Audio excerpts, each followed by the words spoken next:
Welcome to the Sturbridge Conservation Commission meeting for August 4th, 2020.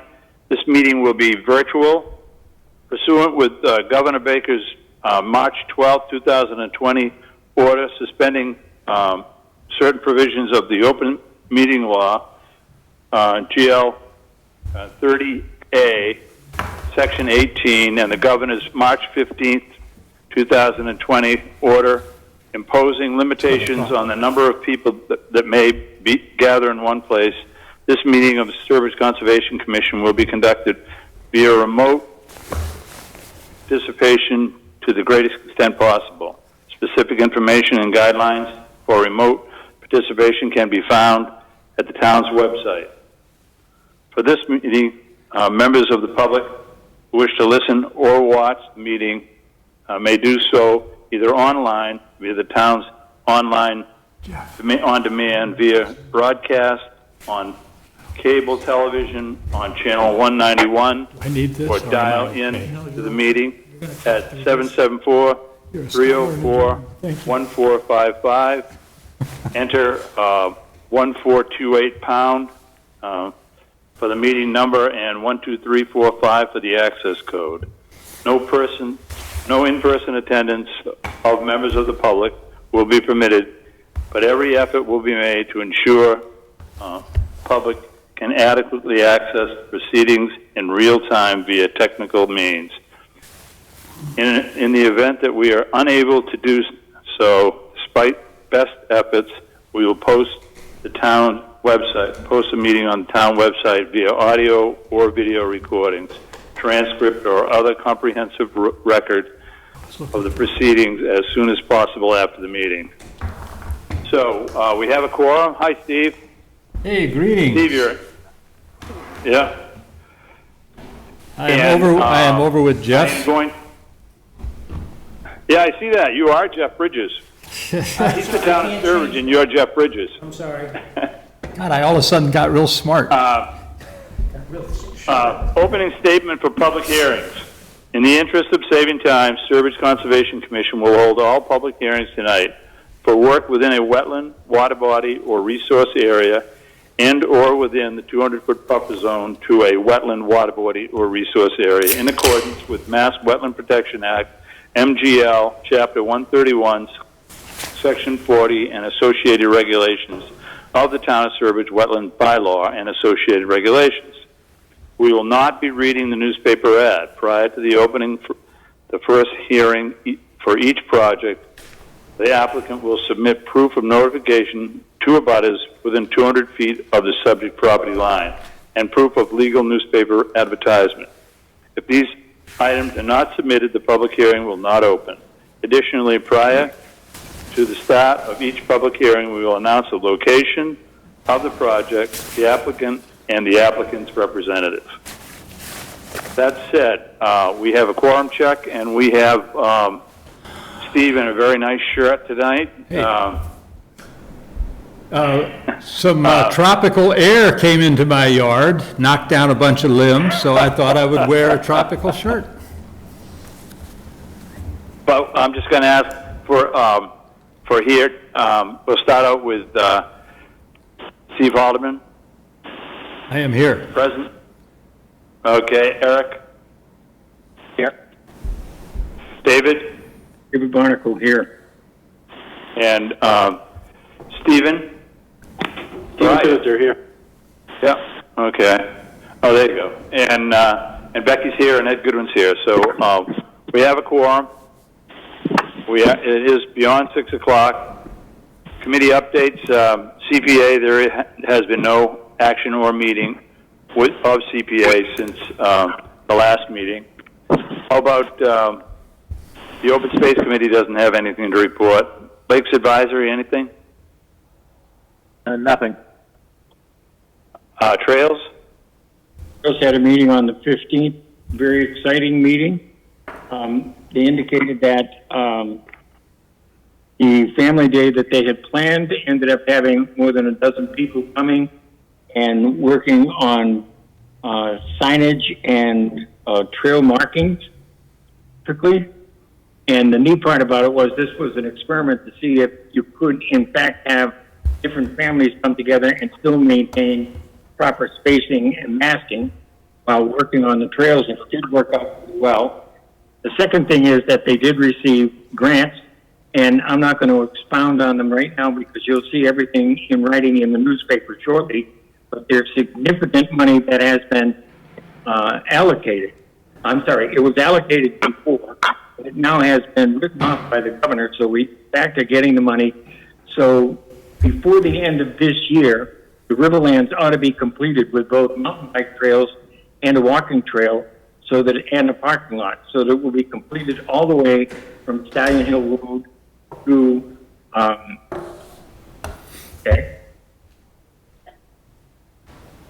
Over to the other side. Holland Road. Holland Road. The Troll project is actively taking place right now in the old growth forest, which is an attempt to bring in more youthful people using the same philosophy that the Trails Committee has used in the past. If you get the young people to come, they have to get there by dragging their parents, or the other way around. The parents end up coming, and then they become lifelong people coming to the trails. So the 3 trolls are out there on the old growth project. And we haven't got any results from it yet, but we should have by the end of next month. Great. Becky, you want to? Do you have any walk-ins?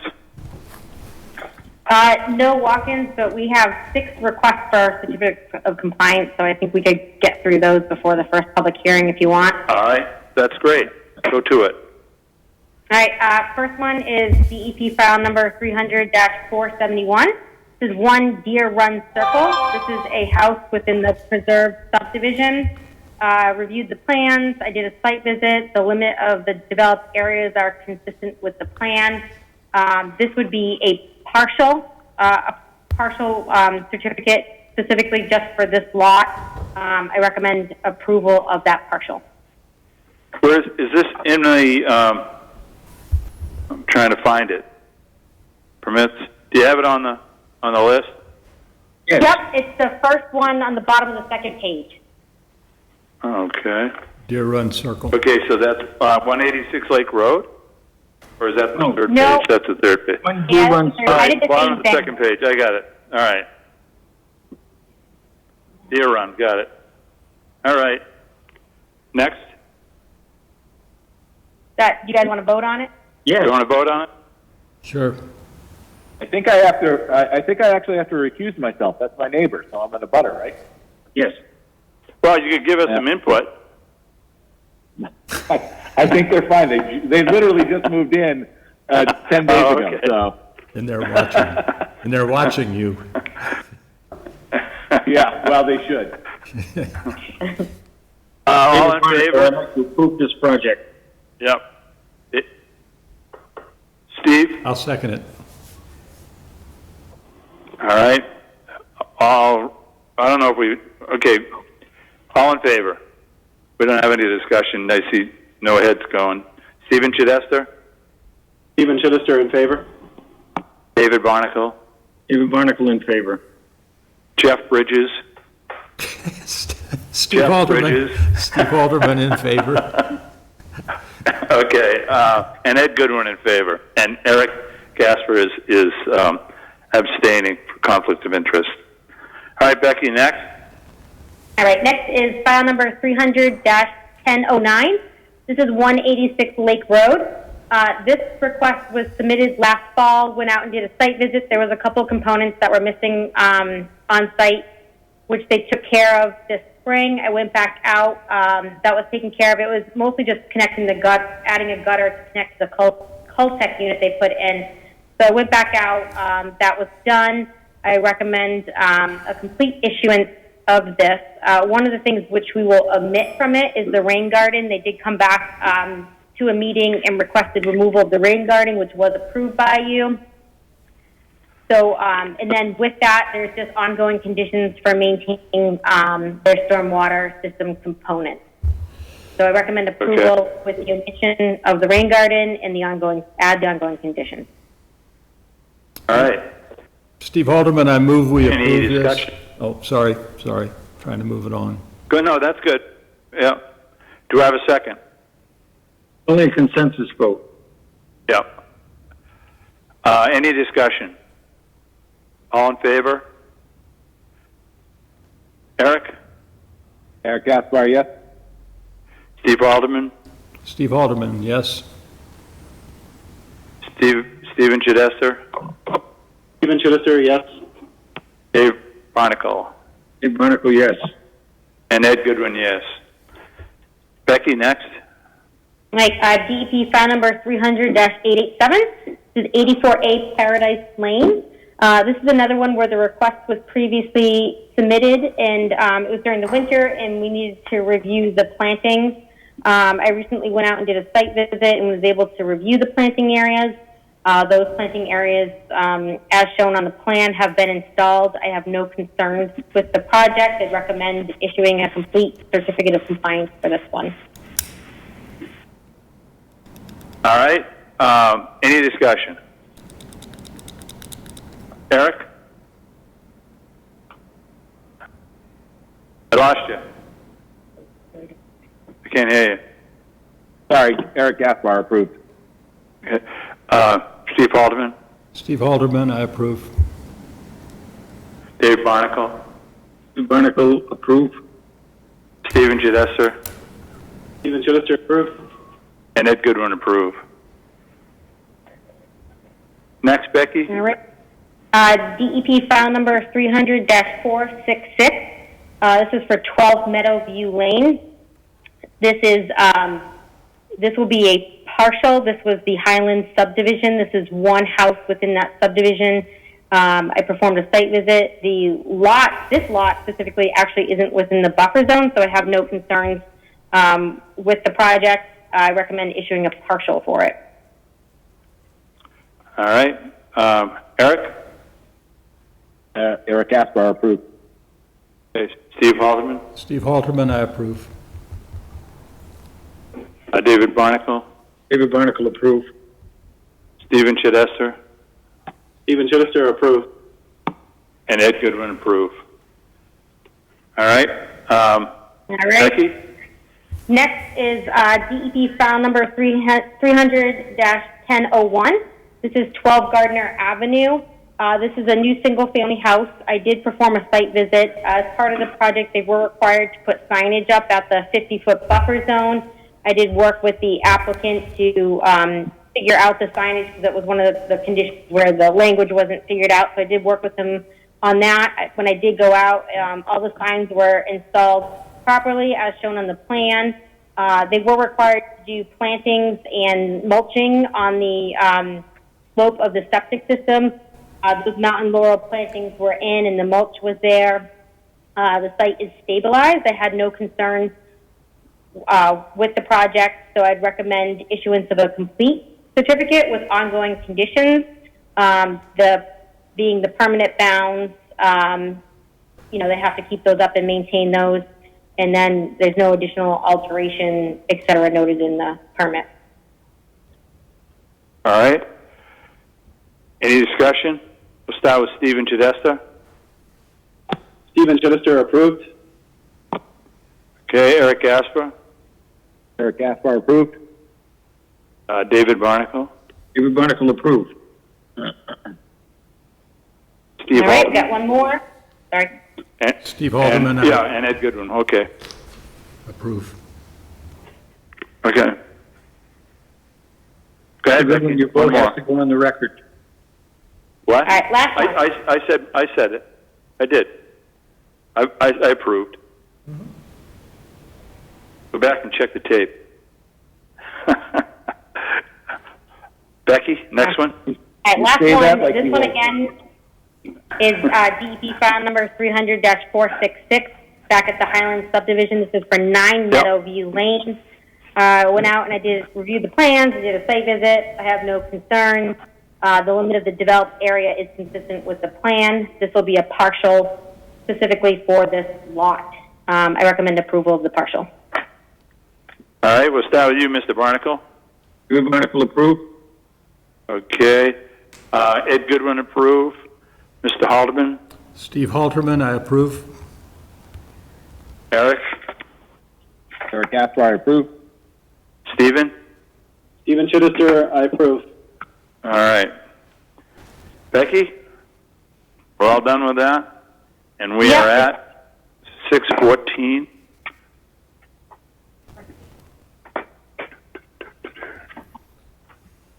Now we're cooking, boys. Did you want to All right, I'm good. approve the minutes? What? quickly? Did you want to approve the minutes quickly? We missed that. Sure. Yep, go ahead.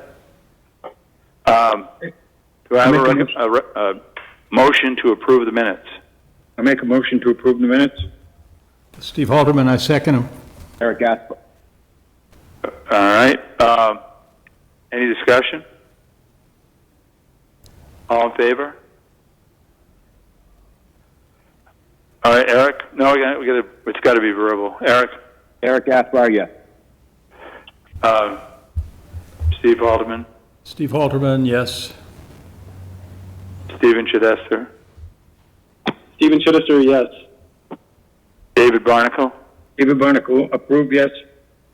And Ed Goodwin approved, yes. All right, minutes are approved. So now we are at 6:15. We have no walk-ins. I will. We're at 6:15, 159 Walker Pond Road. Notice of intent, DEP file number 300-1065. Continued from July 7th, 2020. J. Straub, Mass Department of Conservation and Recreation application. Applicant is A. Patterson, ESS Group, Inc., representative, and Walker Pond Beach Maintenance is the subject. All right. What we got here? All right, so- Go ahead. Hi, Beth. this is ESS. Go ahead. Speak, please. Hi, I'm just, I just called in. I'm not on the video call, so. Right. hopefully you can- Okay. That's okay. Yep, so. And you are? We discussed this at the first hearing, Yep. the most, and I think the only outstanding items were, we did not have a file number and we were waiting for a determination from natural. Both of those Right. have since, so, that resolves the two outstanding items we had from the last hearing. Now, I noticed in reading, your name is, please? I'm sorry. Alex Patterson? Okay, Alex, okay. This is Ed Goodwin. I saw in the letter that they talked about no mesh. Yeah. Hadn't you planned on using mesh at that site? Yes, no? I don't think we had specifically called out any specific erosion control method. That would be the only. Okay, yeah. All right. So we can just use silt fence and hay bales on the side of that disposal area that's closest to the wetland. Okay. Anyone else have any questions for Alex? I have one question. Isn't that area relatively flat going right down to where you're working at the beach? I'm sorry? Isn't that area relatively flat going down to the beach area where you're actually working? And if that's the case, I would not like to see a silt fence dug in, but rather simply use hay bales for erosion control purposes. You won't have the silt problem, and at the same time, you won't be digging a trench that is going to further emaciate the area above where you're doing the replacement. Sure. So the actual beach area is not in natural heritage habitat. So their conditions about no mesh would only apply to the disposal site, which is in priority and estimated habitat. So DCR would be fine with using whatever type of erosion control for both the commission and natural heritage. I think the only restriction we have at this point is no mesh at the disposal site. at the beach site, unless, if the commission would like to condition no silt fence entrenchment at the beach site, that would be perfectly fine. All right. Anybody else have any comments, or would someone like to make a motion? Yeah, this is Steve Halterman. Before I make or before somebody makes a motion, it seems to me that, and I don't have that plan in front of me, but it seems to me that right at the water line, we called for, or the plan called for, wattle. Isn't that correct? And it was going to be staked in right at the water line. There is a slight incline before you get to the flat part of the beach. That's going to probably be worked a little bit. So something should be put along the water line, but didn't, Becky, didn't we discuss having wattle there?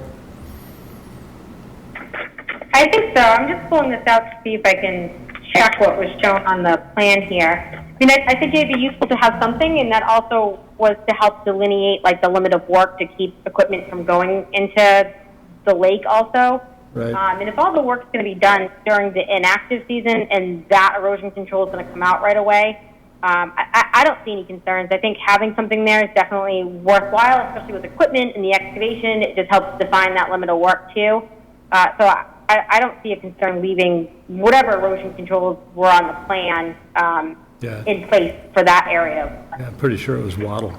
I guess. Yeah. Yeah, I have a discussion of it if I remember correctly. Anyway, it was certainly adequate. There will not be much that would be getting down there, but there is a slight incline that's going to be excavated a little bit.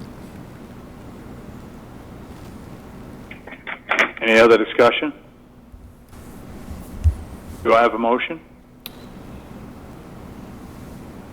I make a motion that we approve of B file number 1055 with appropriate order of conditions as discussed with the agent. Do I have a second? That was Dave Barnacle. Steve Halterman, I second it. Stephen Chittister. Any discussion? Yeah, this is Steve Halterman. We got to make sure that it includes the natural heritage's conditions. Right. Correct, got that would that be my then? recommendation. Yep, include all of natural heritage conditions, and then include our typical pre-construction meeting type of conditions and conditions during work. Right. I just wanted to make sure you ask public if there's any comments too, Ed, and close the public hearing. Say that. I saw the hand up. That was my next, I thought Jeff's got itches here, or he wants me to ask if there is any public comment. It was about the public comment. Good evening. Is there anyone on the call who would like to speak to the 159 Walker Pond Road application? Is there anyone on the call that would like to speak to the 159 Walker Pond Road public hearing? No one's on the call, Mr. Chair. Thank you. Thanks, Jeff. So we can now vote. All in favor? Mr. Barnacle? Barnacle, favor. Do we need to close the public hearing first before we vote on this? That's correct. All right, let's step back and make a motion to close the public hearing. Go in the order that we should be. Stephen, would you like to make that motion? Make a motion, we close the public hearing. Do I have a second? I'll second that. Gaspar, second. Put down, Mr. Barnacle seconded it. yeah, 3 seconds. Discussion? Okay, on seeing no discussion, all in favor? Eric Gaspar, yes. Mr. Barnacle? Yeah, Eric Gasper? Steve Haldeman? Steve Halterman, yes. David Barnacle? Yes, David Barnacle. Stephen Chidester? Stephen Chittister, yes. And Ed Goodwin, yes. Now the motion. Thanks for catching that, Steve. David, would you like to make that motion again? I'd like to make a motion that we approve of notice of intent DEP file number 300-1063 with appropriate order of conditions as indicated by the agent. Steve Haldeman, you want to second it again? Steve Haldeman, I second that motion. Any discussion? Seeing none, all in favor? Eric? Hang on. Can I just make a correction? I think David said 300-1063. It's 300-1065. 1065, sorry. Thank you.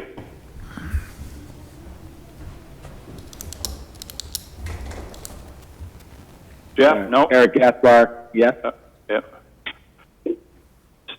Steve Haldeman? Steve Halterman, yes. Stephen Chidester? Stephen Chittister, yes. David Barnacle? David Barnacle, yes. And Ed Goodwin, yes. All right, Becky? We have 5 minutes until the next one. So I do have a permit extension request if you want to do that one now while we're waiting. Sure. All right, let me find my sheet here.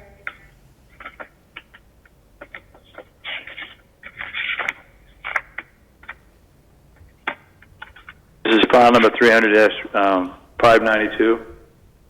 Yep, sorry, I was just looking for my notes here. Yep, so it's DP file number 300-592. This is the Draper Woods subdivision. This is for phase 2 and 3. They're asking for a 2-year extension. I went out and did a site visit and had them give me an update of kind of where the overall project stands. So they gave me a progress update. These are the things that are left to be done. They're mostly done, the project, but they still have to do sidewalks and top coat to be completed on Meredith Way, install street signage on Meredith Way, removal of silt fence and wattles on completed properties. There's one lot that's left to be developed. That's lot 38, and that's going to commence this fall and be completed in the spring of 2021. And they also, I asked them, they still have ownership of the roads. They haven't been transferred to the town yet. But did ask them about their O&M activities. They did have all the storm drains cleaned out and vacuumed at the end of July this year. They also have to do some cleanup, loam, and seed the island on Meredith Way. So for those activities, they're asking for a 2-year extension. I don't see any concern with issuing that 2-year extension. Okay. Discussion. Anyone like to speak to this issue?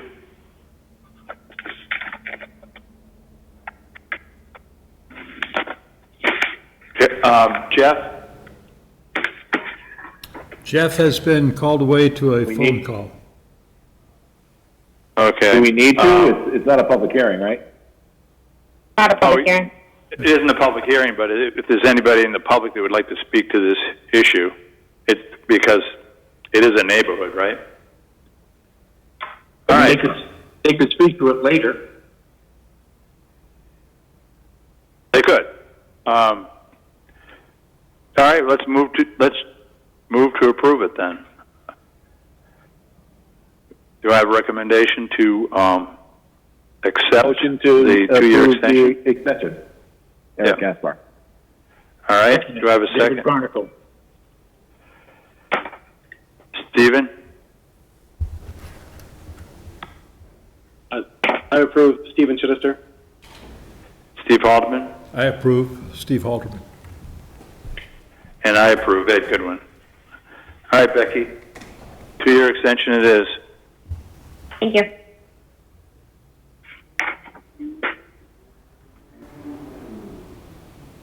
We are now to, well, we're almost to 6:30.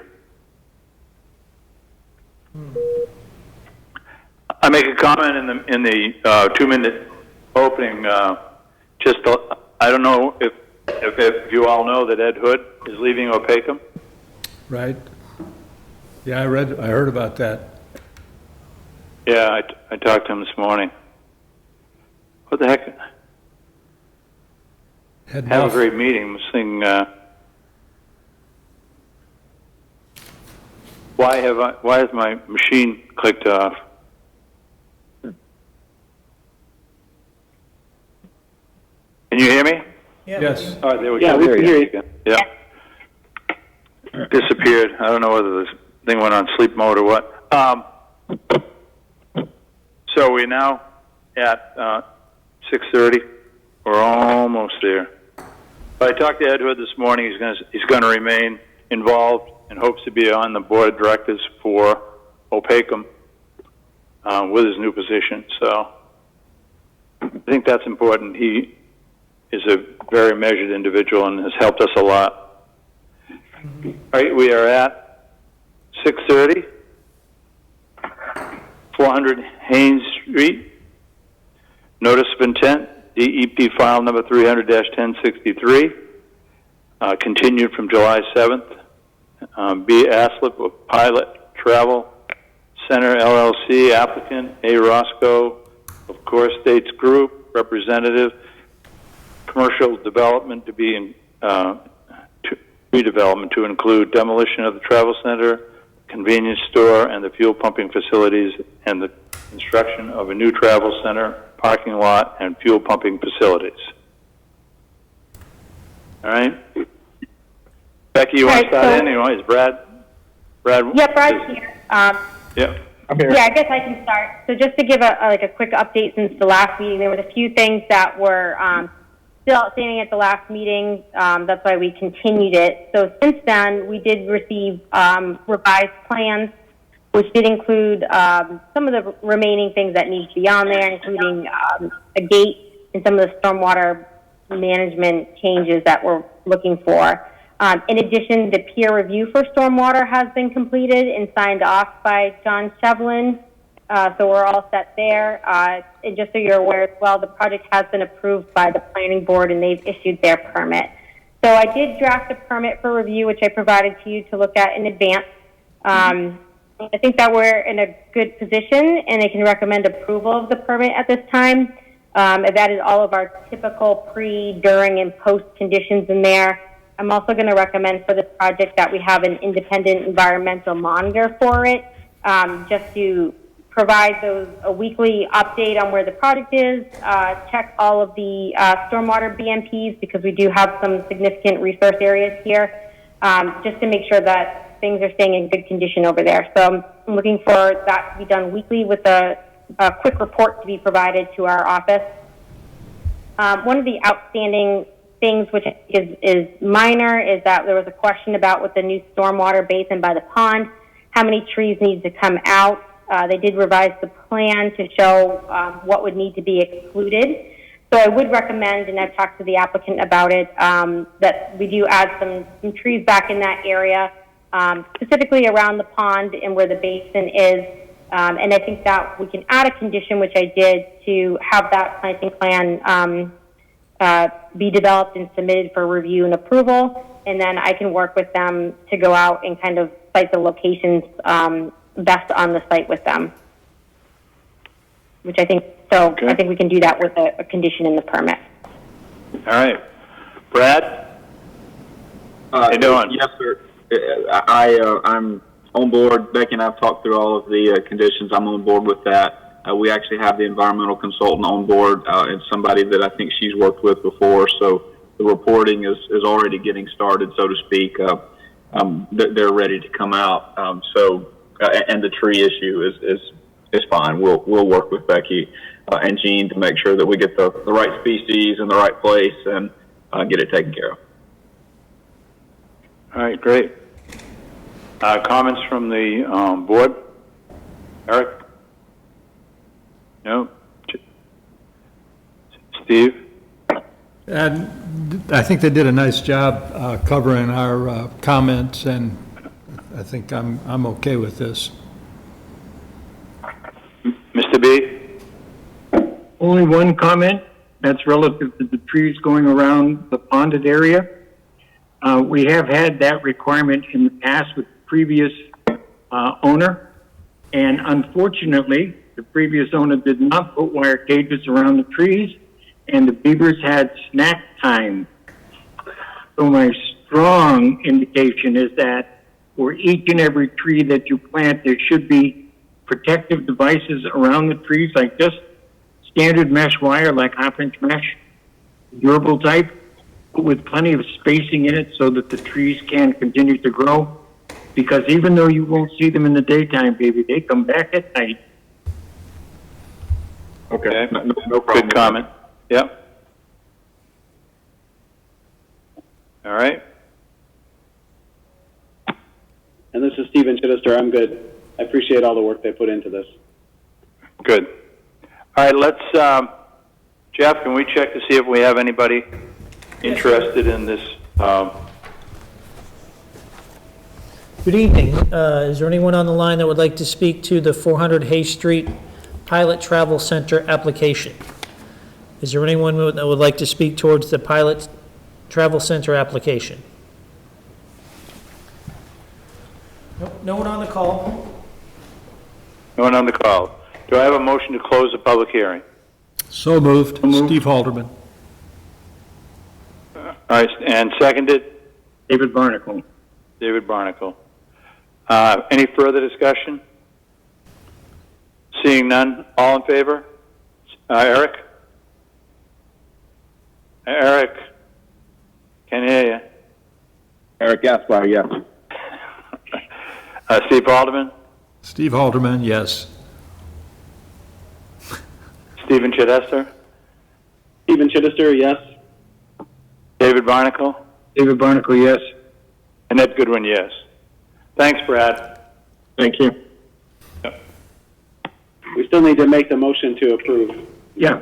I make a Okay, motion go that we ahead. approve Yep. of the 400 Haines Street Notice of Intent DEP file number 300-1063 this time. With Do I have appropriate a second? order of conditions from the agent. And a second. I'll second that, Steve Halderman. Steve Alderman seconds. Yes. Discussion. All in favor? Eric? Eric Gaspar, yes. David Barnacle? David Barnacle, yes. Stephen Chittister? Stephen Chittister, yes. Steve Halderman? Steve Halderman, yes. And Ed Goodwin, yes. Thank you all very much, and we'll Yep. continue to work with Becky and get this project rolling. Thank you, Great. Brad. Thanks, Brad. Thank you. Brad? Appreciate all your work. Thank you. Becky, what do you got we can fill in with? We have a letter permit. All right. So this is for 167 Cedar Street. This is a tree removal. There are 7 trees which are being requested to be removed. We did perform a site visit out here. There's a dead tree right at the edge of the wetland, and the 6 other trees are along the property boundary farther from the wetland. The owner has some concern with falling limbs in the yard with his children. We did receive an arborist report. They are healthy trees, but they're not near the wetland. And there's no impact to canopy on the wetland if they're removed. There's still going to be canopy in that buffer zone area. I don't have a concern with removal of those trees because I don't think there'll be any significant impact on the wetland. Anybody want to speak? Eric? Becky, what about Stephen Sorry, can you say that again? Chittister? Becky, what about replant? Right. There's a good canopy cover on the wetland side, so it didn't really appear that there would be a need for any replacements over there. And along, these were on the perimeter of the property boundary going up, and there still would be a significant amount of trees left there. So I didn't really see the need for replacements there. Okay, thanks, Becky. But in You're terms of losing all of that green, would it not be appropriate to plant some berry-bearing bushes or some shrubs, or replace some amount of green, even if it is not part of the canopy? I mean, I don't know that it's necessary here, but Ed and Steve Halterman are out there. I don't know if you have an input on that too. There's still a lot of green there. This is consistent with other actions where there was plenty of trees, plenty of vegetation. I'm okay with. I'd be okay with either way, but I understand where Becky's coming from.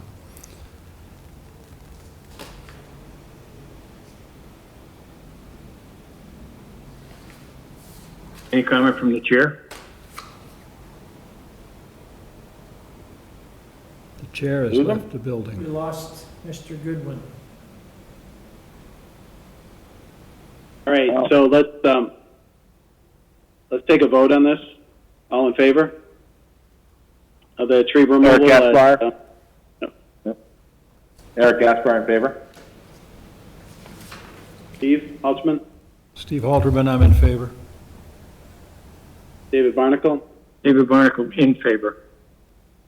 and Steve Chittister in favor, and we'll see if we get Ed back. So it's approved at any rate. Nicely done, Mr. Vice Chair. Except the All right, gavel, Becky, we nothing still long. have 5 minutes. Well, we didn't miss a beat on that. Next man up, there you go. Didn't miss a beat. Do your job. Well, there's management material. So if you want, we can talk about the forest cutting plan quickly. That's the only thing left I have on the agenda that isn't a public hearing and someone isn't calling in later for discussion on. Okay, let's talk about it. So actually, Jeff, if you don't mind giving me the ability to share my screen, I can pull up that plan just to present it.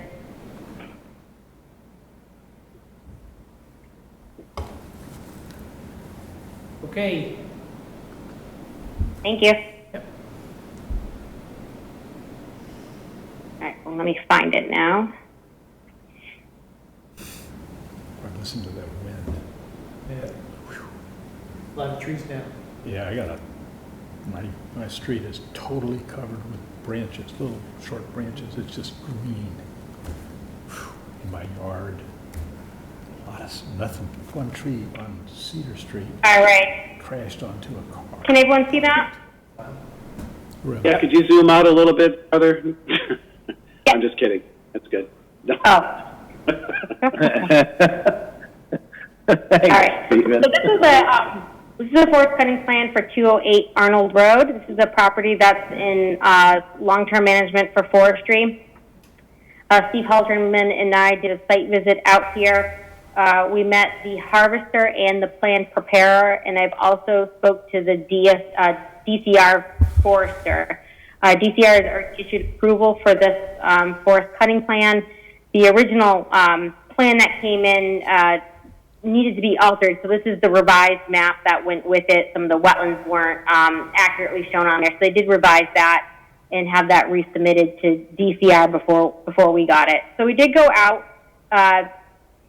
There's a lot of existing cart/skid roads, I guess if you want to call them that. So we followed those, and we did go. There's 2 existing crossings which contain culverts. All of the crossings will be sited along existing past cart roads. At the existing crossings that have the culverts, they will add some additional BMPs to those to protect those older culverts there.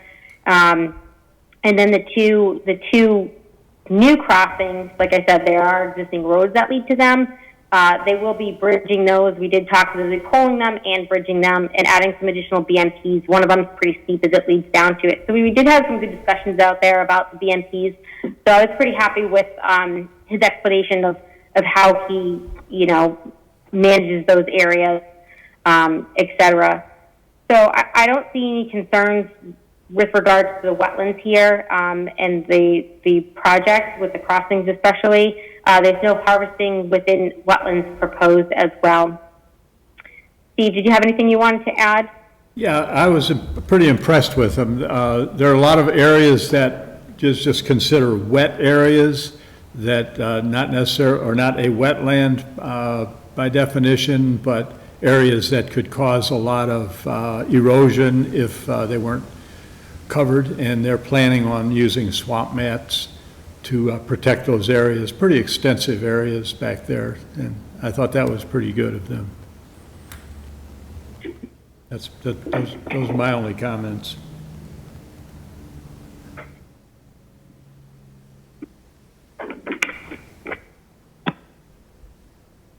Okay, any comments from the rest of the committee? Eric? No, if Steve's happy with it, I'm happy with it. David? Also, I'm happy with it. David Barnacle. Okay. So, all in favor? David Barnacle? Barnacle, in favor. Down. All right, I got David, Eric, and Steve. I'm in favor with Steve Halterman. Stephen Chittister in favor. Thank you. Did we get Ed back? Doesn't look like it. No. All right, so we're at 6:45. What road does he live on? He lives on, what is the name of it? Laurel Ridge. What's Ed's road? It's, Shepherd. no, it's off of Shepherd. Shepherd. No, it's off of Shepherd. It's Laurel Ridge or Laurel something. Right, so Orchard. we're at 6:45, 6 Picker Road, Notice of Intent, DEP, file number 300-1062. This is continued from June 2nd, 2020. New England Cold Storage LLC applicant, Glenn Kravosky, EBT Environmental Consultants representative for the construction of a wetland crossing and commercial site infrastructure. I think we have, I saw Glenn. Thank you, Mr. Sinester. My pianist is on and Mr. Chris Bailey will be taking up the lead on the discussion. I appreciate that Mr. Art Allen has with his peer review comment. I'll pass it over, if you don't mind, to Mr. Chris Bailey. Yeah, good evening, everybody. Jeff, would I be able to share my screen, please? Yep, hold on. Which Christopher? Glenn, you should know that we could hear about half of what you said. All right, I'm sorry, but I'm moving up closer to this other computer. Is this better, Stephen? I mean, Jeff? You're under Jeff Bridges, Steve Haldeman. I don't know why. Well, I can hear you better. All right, Chris, All right, you should I'll be there. right here from now on. Thank you. Chris Bailey coming on. Thank you. Yep.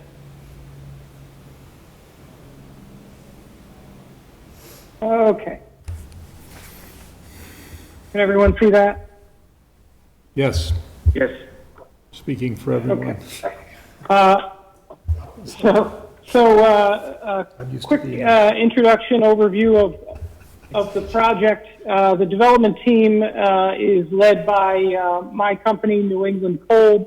We are the developer, and we will also be the operator of the cold storage warehouse facility. Come on. There we go. Arco Design Build is our construction company, and Brady Panis is part of Arco. He is my project manager, and he is on the call here. Summit Engineering and Survey from Oxford is our civil engineering firm. Andy Baum is on the call, and EBT Environmental with the great Glenn Kravosky on the phone with us.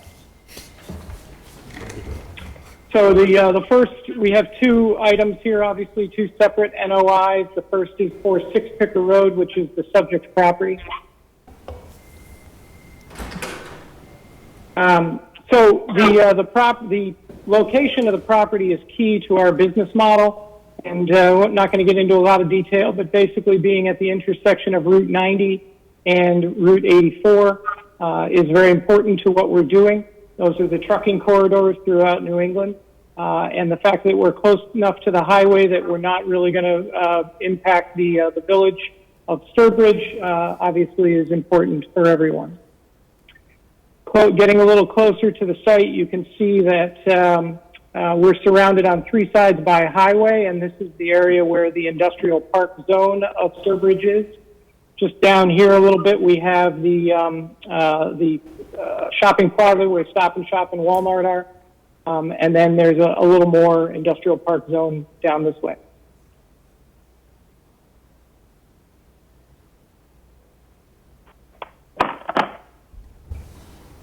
So the lot itself is about 18.5 acres and is surrounded by other developed parcels within the industrial park. The one on the corner, number 50. You lose power? The one on the... Hello? Back up with cable? Chris, somebody, the chairman had lost maybe power when he was out there. They're trying to see if he's back. Oh, I see. I'm working on it. There we go.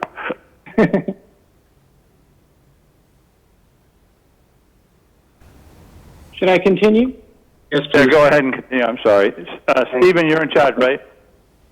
Yep, for now. I'm just trying to get straightened around here. I lost power.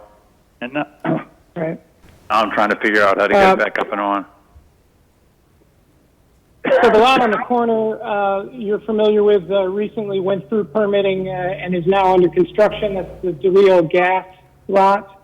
Over here is FW Webb, Community Services on this corner, and the self-storage facility back here. And this is a propane company here. So this is the site plan for the property. As you can see, we're proposing the wetland crossing at the narrowest point coming into the site. That's a two-way road, and then the road all the way around the building will be a one-way loop, which has several advantages. Obviously, it's safer for traffic, but it also allows for a narrower impervious surface. And the parking and the loading areas are all in the back of the site. So this is the existing condition plan. Shaded in the wetland area is the darkest green, and then the 25, 50, 100, and 200 buffer zones coming off of that. Just to clarify what we're working with. This is the proposed plan on top of it, and this is a clearer version of that. So essentially, the blue underneath is the existing condition, and the green above is the proposed. That gives Andy Baum a chance to talk about the stormwater management plan. Andy? Thank you, Chris, and thank you, Mr. Chairman. Andy Baum from Summit Engineering and Survey. We're the civil engineering company working on this project. And just a brief overview of how the site functions. We talked about this last time, but since the redesign, as Chris pointed out, the access into the site off of Picker Road is unchanged. It progresses uphill towards the east for one-way circulation around the proposed building, and then the trucking stop is located to the east of the building itself. One thing you will note is in the prior submission, the employee and visitor parking was to the north of the warehouse building. That was changed to be to the east, or all the way to the page right of the trucking area. So all the parking for the trucking facility, visitors, and employees is all located to the east of the building or behind the building from Picker Road. The site flows from the bottom of the page to the north predominantly. It's a decent gradient going from the wetland to the top, almost to the top of the hill behind CubeSmart. And the drainage redesign that was done basically mimics that same flow pattern. So the flow was broken up and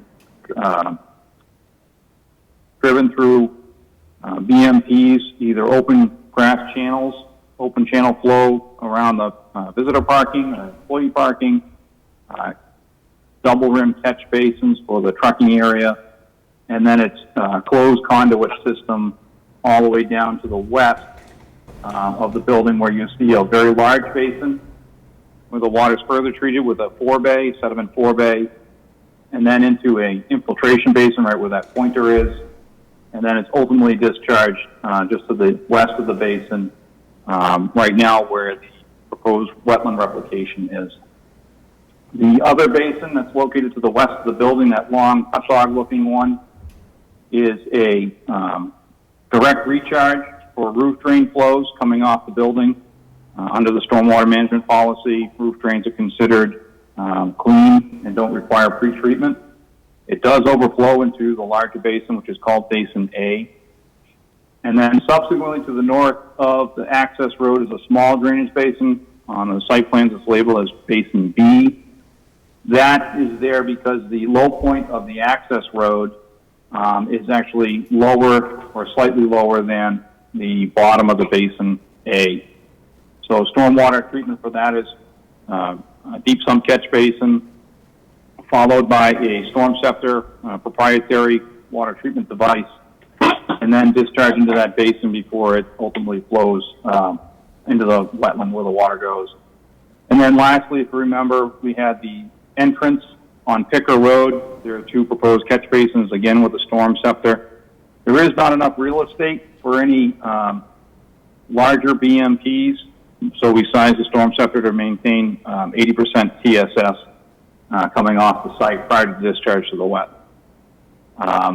There was a prior proposal to have the wetland replication located next to Basin B, but based on Ecotech's recommendation, we moved the proposed replication area just to the west of Basin A. Last week, just so the Commission is aware, and based upon review from CMG, some additional soil tests were performed in the bottom of Basin B and Basin A, and soil morphology was used and interpreted by Whitestone Geotechnical Engineering. There was a change to the bottom elevation based on that soil testing, so we had to reconfigure the basin slightly to bring the bottom of the basin up approximately 2 feet to meet the groundwater separation. That basin Basin A ended up being slightly elongated to the southwest to make sure we had enough volume to accommodate the stormwater flows. So that's right by that pointer there. So are there any questions from the Commission regarding, I don't know if David Feist was able to make the meeting tonight. We're waiting for some comments from him based on our revised submittal. So this is Becky. I did speak to Dave today and asked him, he said he would take a look at the revised materials that came in. So he did, later this afternoon, provided me with an email just with some of his initial questions and comments. So I can forward that to the project team. He will continue to review the materials. He did ask for hard copies so he can finish his review. He did have some questions regarding the basins and some of the catch basins and not knowing with ledge, et cetera, if some type of reconfiguration of the basin might be needed. But I can forward those initial comments over to you. He will, he said he needed a little more time to go through everything and would like some hard copies to look at, but he can get that review done for us. And I did let him know that the next meeting is going to be on August 18th. And he said, provided he gets the hard copies soon, he has no concerns with getting his final comments to us before that meeting. Okay, thank you, Becky. Mr. Chair, if you not a problem, we can drop those hard copies off to him tomorrow unless the Commission has extra copies. I don't have any, we don't have any. I gave him the last revision, the first revision hard copy, but I don't have the most recent one, so we'll need those two. Okay. That being said, Mr. Chairman, does the Commission have any questions related to stormwater management and how we're treating this throughout the site? Stephen, you handling that? Because I'm just getting back on. Yeah, so let's start with Steve Halterman. Well, I appreciate the changes that they've made, and I'm assuming that they looked at the volume of water, stormwater loss when they moved the bottom of the basin up 2 feet, that they extended the perimeter of that to accomplish the same amount of volume for water, a volume of water. That is correct. Thank you. I assume that. I just wanted to ask. I don't have any more comments. Eric, do you have any comments? No, I'm good. David? David Barnacle, no comment. Okay, and Stephen Chittister, I don't have any comments. Ed, did you have anything you wanted to say on this? No, I'm just getting back in. I just got power back, so I missed most of it, so I'm not going to comment. So it sounds like we have some revisions that are still being looked at. Becky, did you want to comment? Yeah, no, our peer reviewer, Dave, still needs to look at everything, so I think they're just asking for stormwater. So that's the only comment that I have at this time. I'd like to wait and see what Dave comes back with in regards to these last revisions, and I think that's necessary for you moving forward. But I think they have some more of their presentation they want to go over as well. Okay. Yes, so it sounds like we're correct. not quite ready to vote on this. And we, is it sufficient to extend it to the next hearing that we have that's... I'm sorry, let me Mr. Chair. interrupt. This is Chris Bailey. Yep, Can I- go ahead. I'm sorry. So we have several other items to go through here. There are several facets to the conservation permits on this project. So if I could continue. Sure. Mr. Bailey, if Glenn Kowalski could just chime in because I hear what Mr. Chides or where he's going. Please, through the chairman, we will be asking for a continuance at the end of the discussion. Okay, very good. Mr. Go ahead, Chair, Chris. hold on one second. This is Jeff Bridges. Glenn, when you speak, can you speak up or speak into the microphone, please? Thank you, Jeff. Yes, is that better? Otherwise, Yes. we'll work on that. Yes, thank you again. So Christopher, continue. Thank you. So this is the landscape plan, and I don't know if Andy is Larry on the call, or would you like to speak to the landscape plan? No, Or Glenn, would you like to? Sure, briefly, on the landscape plan, we were working to revegetate the buffer zone with, on the slopes of the two basins, we were cognizant of not putting any trees there. We did do mass crops, berry crops, and their bushes, and we have come up with, the engineers will give that number, but have come up with a buffer zone 2-to-1 restoration of forested areas closest to the wetland. That's what this plan generally indicates. And if we look at the numbers, it's all native red maple, black birch, white spruce, serviceberry. We work with the landscape architect to ensure to get rid of any invasive species, but not so much, and put just natives next to the wetland.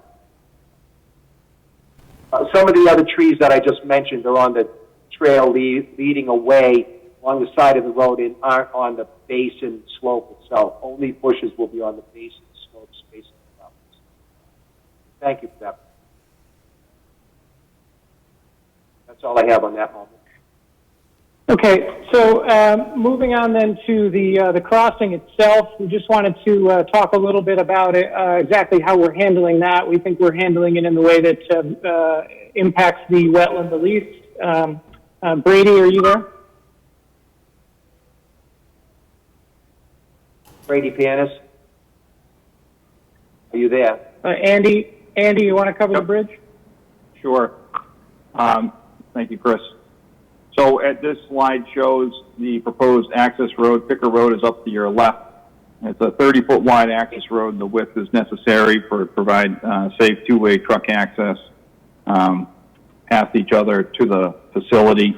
From the road, it crowns up to a high point right over the proposed crossing area, which is shaded in a gray hue on this slide.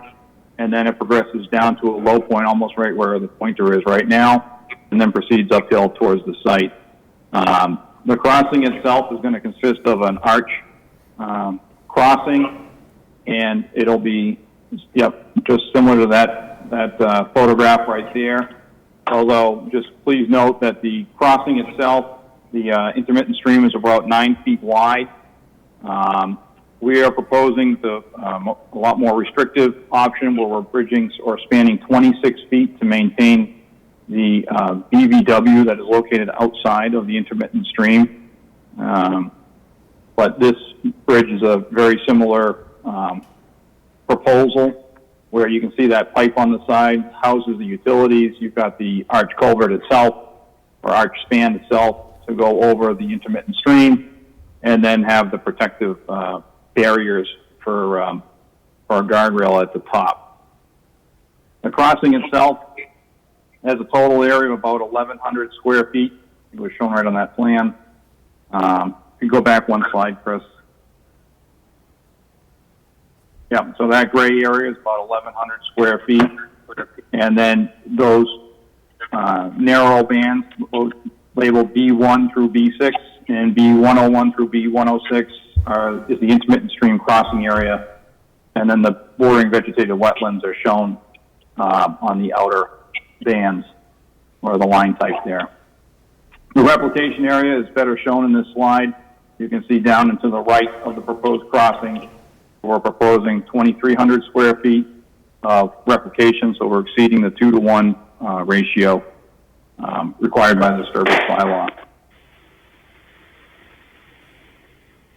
I don't know if Brady came back and he had some more specifics on the construction sequencing and the materials of the crossing itself.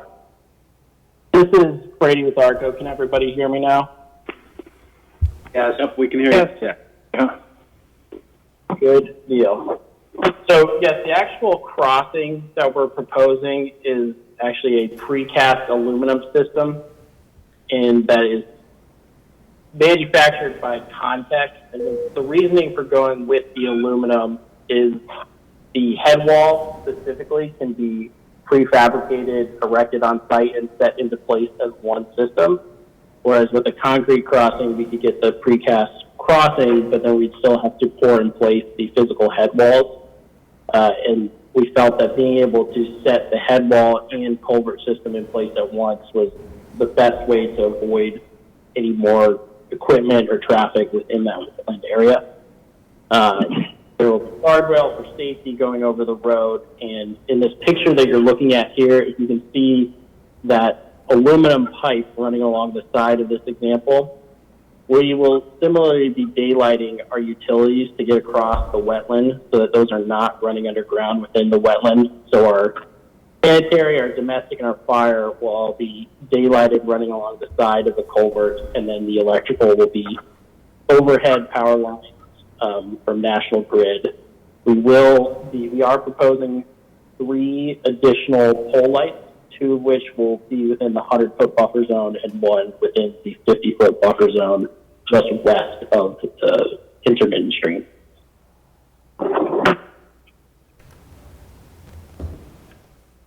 That's a pretty summary of what we're proposing. Go on, I apologize. No, I was just saying that's it in terms of what the crossing we're proposing. If anyone has questions related to the crossing at this time, we're happy to take them.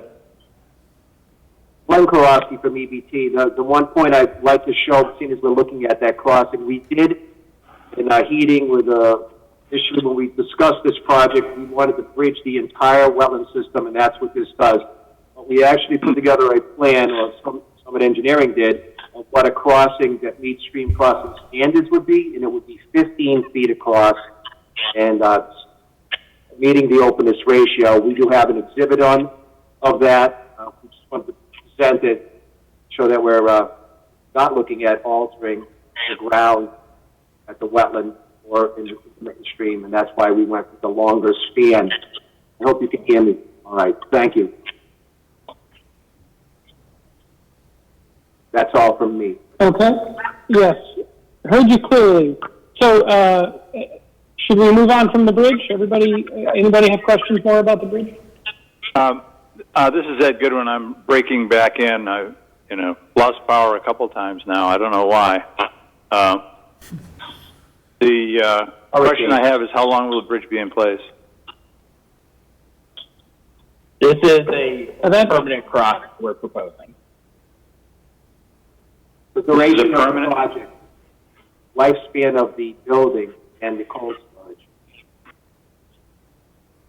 permanent? We're going to cover the temporary access. That's the second item. The 7 o'clock agenda item is the NOI for 8 Picker, and that's the temporary access. Okay, so that may be the. I'm jumping in at the wrong time. All right. Thank you. Okay. No problem. Yep. Do we have any questions from the board about this, Steve? No, I'm good, thanks. Okay. Eric? Let me make sure. Okay, I'm not on mute. Good.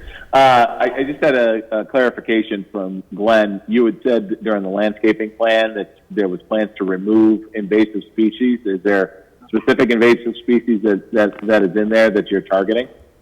It's probably most likely because you weren't hearing me. I didn't get into it at this moment about invasive species, but because there aren't that many on the site as we walked it, you, Steve, and I, and Rebecca. Right. Me for putting me before Rebecca. Sorry about that, Rebecca. But when we did walk it, we didn't see much out there, and at this moment I didn't mention what I was getting at was that we weren't going to have any kind of invasive species within our planting scheme near the building. So all our plants are ones that don't naturalize out. And we say that about some of the plants that aren't native. There are plantings around the building that aren't native, but they do not naturalize. The plants adjacent to the wetland on the slopes of the basin are native, and some of the trees lining our access way in are native, but those trees would not be placed on the basin slopes because we don't want any condition of undermining the root systems on the basin slope.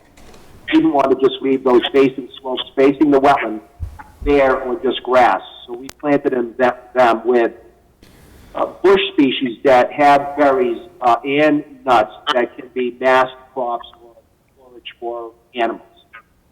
But last, thank you for clarifying. I was just a little confused.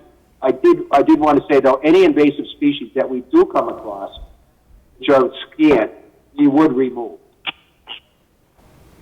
Okay. Thank you. Thank you for the clarification.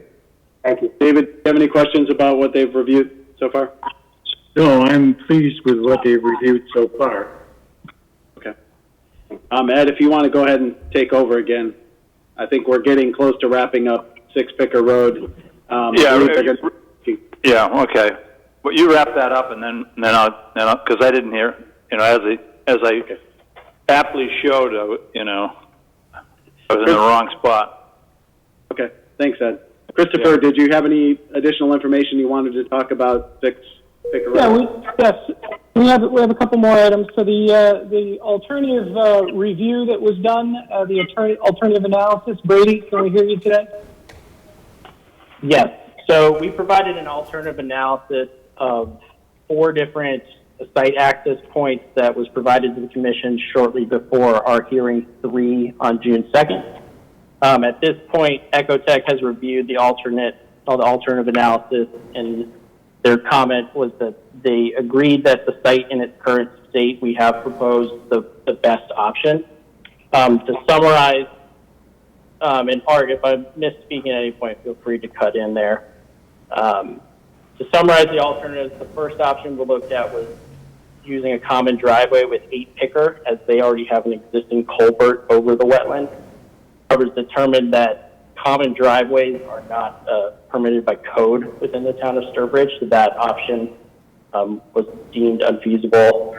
Alternative 2, I believe it was in our second hearing, we were asked to look at a subdivision road closer to 8 Picker.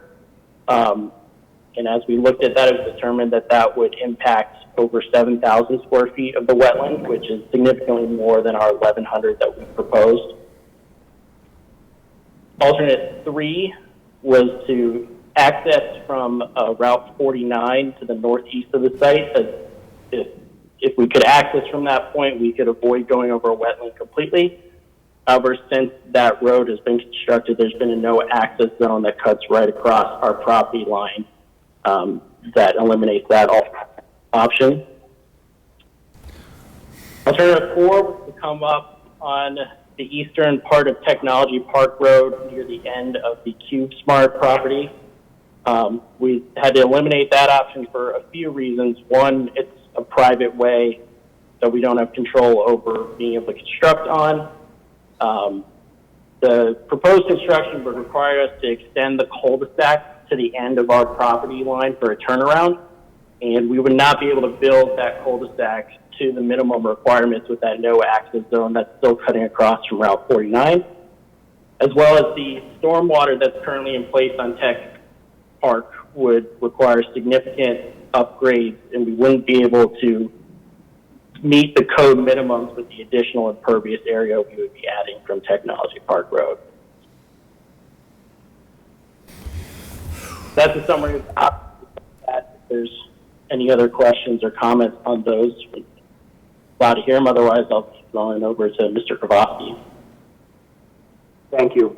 The last, and I know you want us to wrap this up. I'll make one comment, though, on the no access to 49. Chris Chambers of permitting from DOT is the one that wrote back to us saying, no, this is a no access highway, and then sent a plan showing as it was constructed that was to not be no access, just to clarify even more of no access.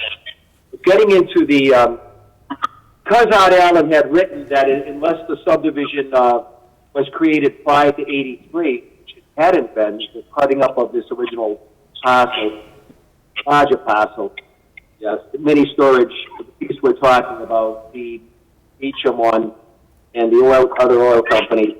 So Art said, well, then it wouldn't be applicable under 1053.3, 310 CMI 10.533, limited access provision. We have demonstrated in other cases, and also actually in this case also, that we can meet the performance standards under 1054, 1055, 1056, and the other performance standards under 1057, 58, 59, and 60 aren't applicable, as 57 is related to flooding and FEMA and flood zones, and we don't have that. And 58 is riverfront, as you know, and 59 is rare species, we don't have that. Then 60 is wildlife habitat. So just going briefly into 50, 55, at least under the state law, to ask for up to 5,000. We're at 1,102 square feet of bridging, not actually filling, but bridging over, so that does create shading of the vegetated wetland, which is called alteration.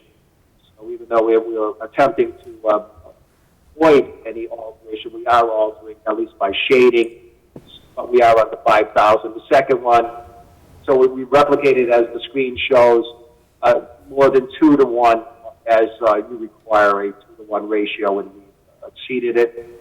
Thank you. And lastly, on that one point, when Art did send me or say that he wasn't in favor of my replication, I did have lower crop soils. It was a groundwater seep at that location. It was on a slope, and a lot of replications aren't designed on slopes. I have designed them on slopes. Because I had a groundwater right there, I felt confident that the replication would work. But looking at the location Art picked, which is level, we did have low chroma soils at the final, within 1 foot of the final elevation of cut. I did send that over to Conservation, and Mr. Allen received it, proving as of the March 2002 protocol that you have to prove that the replication area will work, that you will have hydro soils within 1 foot of the final cut, and I did demonstrate that. And then we did stack up that replication area with indigenous wetland plant species found from the lost area. So that's that point of 55. On 54, we are not altering the bank, and we are bridging it, and it is not a vegetated bank. If you're familiar with this, just a headwater wetland starts just up on a Meacham property. It becomes extremely dry in the summertime on a slope, drains the bay. Non-vegetated bank, we're bridging over the top of it without alteration. Occur with that point, so we're not exceeding, and I'm moving on. Not exceeding the alteration threshold. That's how we handled the bank issue. I did delineate that bank again. And then back to the land on the water body, the average 9 feet that we have a bank underneath, from bank to bank, underneath the dredging, 355 square feet, average 9 feet. Took the length of the stream on the property, came up with the square footage of that stream. Then we are at 7.2% of bank bridging over, which is well under the, which is under the 10%, and under the 5,000 square feet, whichever is less. So we have work to show that we can meet performance standards in the crossing. That's what these numbers demonstrate. And I appreciate the Commission's time for listening. That's my point. Appreciate it. Mr. Neely did want us to bring up waivers for the, of course we should bring it up, 25 and the 50. It is another reason why we're planting the slopes, initially facing the wetland. Come up with a restoration of buffer zone. Again, native species that present forage crops. They're asking for a waiver of self-created hardship. We didn't create, but it was created quite a few years ago, 04, 05, when a parcel was sold off, and people were at, it was Burton Engineering, they weren't looking at what would occur with this property by selling that property off of Technology 5. So we're left with 18.47 acres without that 0405 parcel that might have allowed us for access there. A parcel sold after 83, that there was a piece of upland. That's why we're asking for the waiver. I believe Rod's report delves into this in more detail. We would like to see eventually discussions for approval, but we understand that you have not had a chance to review the latest Art Allen put on this project, and we still have the stormwater finalized. And as I said earlier on, we're going to be asking for that continuance. We're hoping that we can discuss conditions of approval at your meetings. Thank you.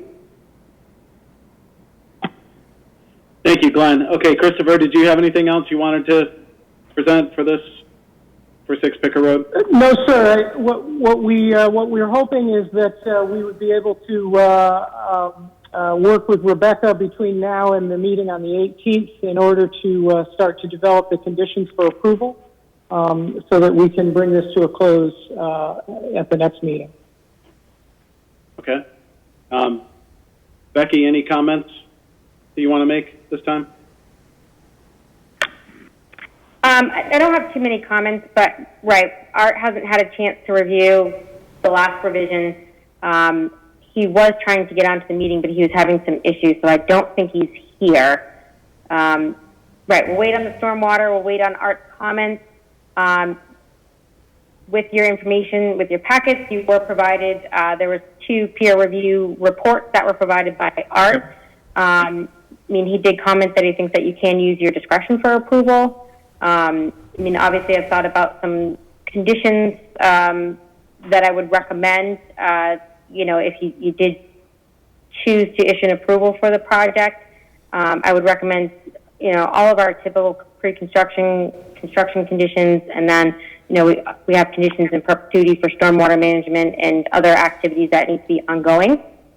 For this project, I would definitely recommend that we have an independent monitor to oversee the work. And that would be, I would recommend that the commission selects that person working for the commission, since they do have a very kind of tight time frame with their work, just to provide us with kind of similar to what I recommended for the other projects, going out once a week, checking erosion controls, updating us on where they are with the project, making sure all the BMP's in place, etc. I find that very useful for these projects. In addition with that, obviously we usually do like a 2-year monitoring for upland plants, with reporting to make sure that they survive, especially with the restoration that would be required. And then we also do the typical 5-year wetland replication oversight. So those are some of my initial comments and thoughts on conditions for the project. Thank you, Rebecca. So I think we can vote on that when we vote on the approval. Great. But do I have any comments from the rest of the board? I'll start with Steve Halterman. Any final comments on this? No, I think we're going to have some discussions when we bring this up again on the 18th about the waiver and so on, and some of the conditions. But right now, I don't have any more comment. I don't have any comments. Thank you. Eric? No, I don't have any comments. I don't know why we can't discuss the waiver that they're requesting about the self-created hardship to get that out on the table and figure that out now. I don't know that we need a third-party peer review on the stormwater for that, but that's maybe correct me if I'm wrong, Mr. Vice Chair, but I think that's something we should probably discuss in the interest of being fair to the applicant.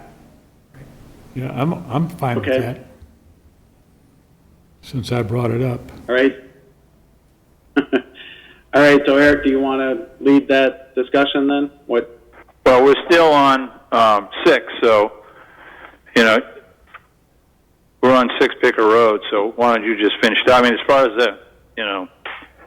I did not hear the first part of the session because I lost power, so I don't want to. So I'll start on, when we go to 7 Picker Road, I'll take over. Oh, that's fine. Eric, did you want to start the discussion on the waiver? Yeah, I mean, this is tough, right? We don't like to set bad precedents, but we are talking about a piece of property that the town has expressly put out there for wanting to develop. So I think that if there was going to be a project that we're going to give a waiver for, I think we should give this one strong consideration, especially for the purpose of developing a piece of land that I don't think is going to create any type of, or not any type, but limited types of harms to the wetland area, and they have put what I think is a considerable amount of thought into the mitigation of this, and come to us with some very thoughtful alternatives, and it seems like they've done the research to look at other ways of getting around it. So I would be in favor of providing the waiver to the self-created hardship and for this project, knowing full well that there may be precedent thrown back in our face in the future. But I think that given the different factors in place, we can certainly justify our decision here. Thank you. Eric, David, did you want to comment on the waiver? Sure. I will comment, David Barnacle, I will comment relative to the waiver. I'm fully in favor of giving the waiver. Eric has made a number of good points. Remember that this is already zoned as an industrial zone. We are trying to develop it as a place where industrial companies will come in and do their thing. And this industrial company has come in and done their thing. And I don't see that. First of all, one of the exacerbating parts of this, in terms of not establishing a precedent, is that when the previous persons were working on this property, the Conservation Commission said nothing about the possibility of there being some sort of problem with doing it the way they were doing it. And so I'm fully in favor of giving the waiver. Thank you, David. Steve? Yeah, I agree. Becky listed some pretty good reasons also as to why it would be fine and appropriate for this. And, David, your comments, in fact, both Eric and David, I think your comments are pretty good for the other two waivers that we're going to have to consider, the 50-foot and the 25-foot. No touch and no new structures. We need to consider those too, and I think your arguments are good. I think especially the idea that there's no impact other than the fact that there's a structure sitting there. And I think we can always argue that if you're going to have a bridge, you're going to have a structure. And it would be impossible to make a bridge. Well, it would not be impossible, but it would be cost prohibitive probably to put a bridge in that did not touch the 50-foot on either side. So I put in a plug for both of those, all three of those waivers that we need to consider. Okay, and I I agree also with a comment. So Eric, I don't think we're going to have an issue, in fairness to the applicant. I don't think we're going to have an issue with the waiver. So it sounds like we can, move forward. I would like to, Jeff, could you check and make sure there's no one from the public that wants to speak on this? Yes, sir. Thank you. Good evening. Is there anyone on the call that would like to speak to the 6 Picker Road notice of intent for New England Cold? Is there anyone on the call that would like to speak to the New England Cold application, 6 Picker Road? There's no one on the phone, Mr. Chair, Vice Chair. Thank you. So Eric, are you satisfied with the discussion that we've had? Ready to move on? You're muted, Eric. We can't hear you. Absolutely, yeah. Thank you. Thank you. Sorry. Yeah. All right. So Christopher, do you have a request for an extension? Yeah, I would like to request an extension. Okay. Sorry. Continuance. Continuance to the 18th. All in favor from the board? Steve Halterman? I'm in favor. Steve Halterman. Eric Gaspar? Eric Gaspar in favor. Dave Barnacle? David Barnacle in favor. Stephen Chittister in favor. Ed, you want to vote on that? Yeah, I'm in favor. Okay. So we're all set with 6 Picker Road, and Ed, go ahead and take over again. 8. All right. Picker. Sorry, All right, we are now at 8 Picker. Ed, I'm just going to add, so that'll be continued to 7:15 on August 18th. And could I just say, please, Glenn Kowalski, Rebecca, you require, I believe, in this town some kind of email requesting that continuance. Is that correct? We'll get it out tomorrow. No, because you're doing it in the meeting. We don't need that in writing. All right, it's only if you're not attending the meeting. Thank you again. Mr. Chair, can I just say a quick statement here? Go ahead, Jeff. Yeah, I want to thank the commission members for, giving the applicant some guidance on some of these waivers. The project hinges on these things, so appreciate you giving the applicant some idea of, what they need to be focused on for the next meeting. Thank you. Thank you, Jeff.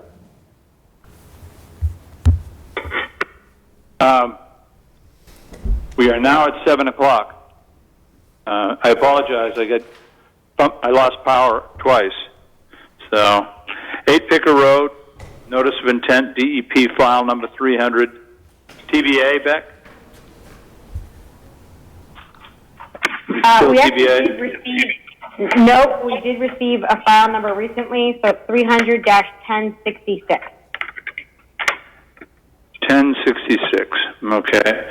Continued from July 7th, 2020, New England Cold Storage LLC, applicant G. Kravosky, EVT Environmental Consultants, representative for the construction of a temporary access road originating from 8 Picker Road and extending onto the 6 Picker Road. All right, Beck? Do you want to start, or do you want the applicant to start? How do you want to go? The applicant can start with their presentation for it. Glenn, go ahead. Thank you. Mr. Art Allen did have comments on I didn't earlier, on the access way out. Can you hear me? Hey, Glenn, I'm having a little, are you moving in and out away from your mic? I don't know. I'm going to junk this whatever I got in front of me for the next meeting. But can you hear me now? Yeah, I can hear you. Right against the screen. Yeah. You can hear me. We're looking at the temporary access, and Mr. Brady Panis understands this one, and my engineers do also, and Chris, that it's going to take a while, and Mr. Brady Panis can talk about the length of time that it's going to take to put the actual crossing in.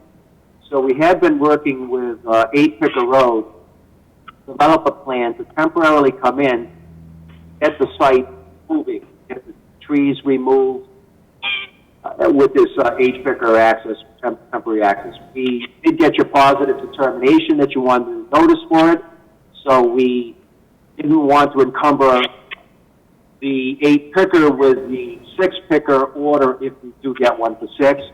We filed a separate one for that piece of temporary access on 8-picker, where if we do get to go this route, eventually complete the use of that 8-picker access and stabilize it.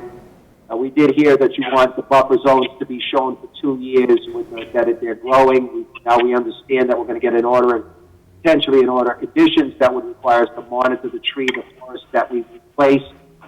But again, lastly, the engineers in Atlanta, I believe it is, they're just a lengthy time to put a permanent bridge in, beat the winter if possible.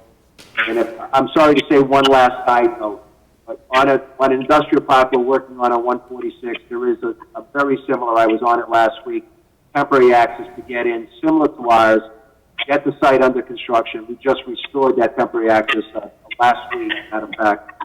And so this is very similar to another site that had to put a permanent access over a brook in. They used the temporary access to get the site going. They're doing the same. That one's Medline, Infidelity, opposite industrial park. If Mr. Pianis has anything to say, or Chris, over the length of time to build permanent access, that might go away, as did Mr. Pianis. This is Brady Ponis with ARCO. And I believe, Mr. Chairman, you were referring to this when you were asking about how long the temporary access would be in place. We're expecting to need that temporary access for the 2 to 3 months to construct the permanent crossing. 2 months for schedule, and then I say 3 depending on weather and what kind of delays we would potentially incur there. I'd like to address a couple of the statistics with this temporary access, because I know some of the concern is that this is creating additional clearing and disturbance within buffer zones that otherwise would not need to be cleared. We ran takeoffs of the square footage of the temporary access and the erosion controls put in place to assure that any runoff stays within our site and is cleaned properly before it hits the wetland. And over 70% of this temporary access is going to be within our proposed limits of construction. So we're looking at about 30%, which is about 5,800 square feet of the temporary access that would otherwise be undisturbed. And of that 30%, only 1% of that square footage is within the 50-foot or 25-foot buffer zone. The remaining 29 is all within the 200 or 100 foot. So wanted to run through there just to give a good summary of where everything is. And we are also proposing to replant the disturbed areas with native plantings as well to reestablish that area and make sure we put it back the way we found it.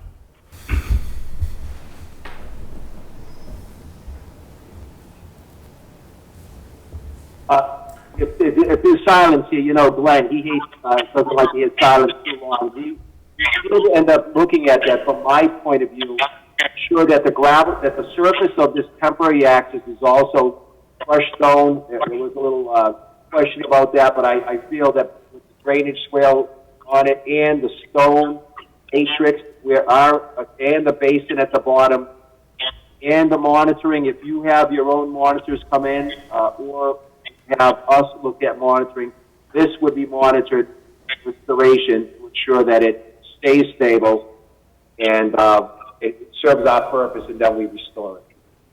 The topsoil, same elevation in the forest again. Thank you.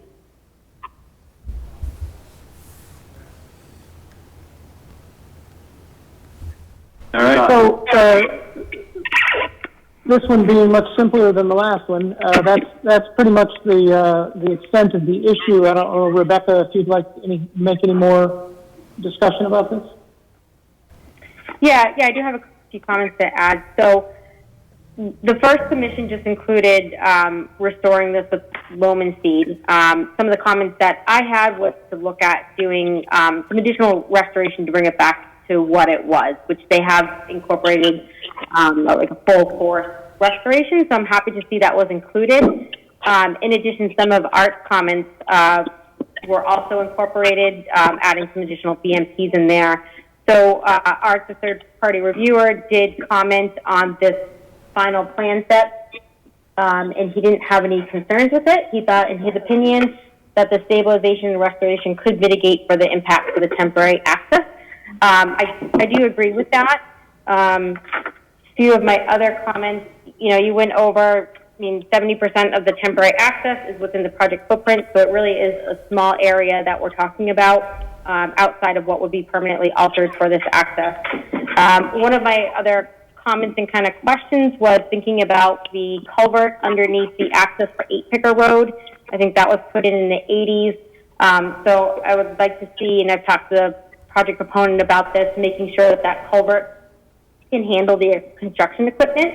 And there's some BMPs they can put in place. We've had some discussions about that. I think that's an important component in making sure there's additional BMPs in that area as well during work. So another small kind of comment towards that, they'll be wrapping up wrapping up work hopefully before winter. So the site will need temporary stabilization measures, which we can do wood chips and things like that, looking at not being able to do the full restoration probably till spring. In addition, with the 8 Picker, Glenn had kind of mentioned it. One of my other comments would be this would be included with the independent monitoring that I would recommend is the important aspect to keep an eye on for this project. So overall, I think they did a good job incorporating our comments, and that, if it's restored properly, which I would recommend the 2-year monitoring for that, I wouldn't see a major concern with that, approximate 6,000 square foot, this temporary disturbance there. And that's all. Glenn Kowalski, briefly, if I could, through the chairman. I put my head up that culvert. That's right. It's a reinforced concrete pipe. You had some question about it. This is under 8 Picker. And we will relook at it to make sure there's no cracks before we start working, because we're beholden to 8 Picker to leave that site as it is. But it is a H20 loading RCP. Thank you. Glenn, Brady Pontus with ARCO. I would like to address the culvert issue as well.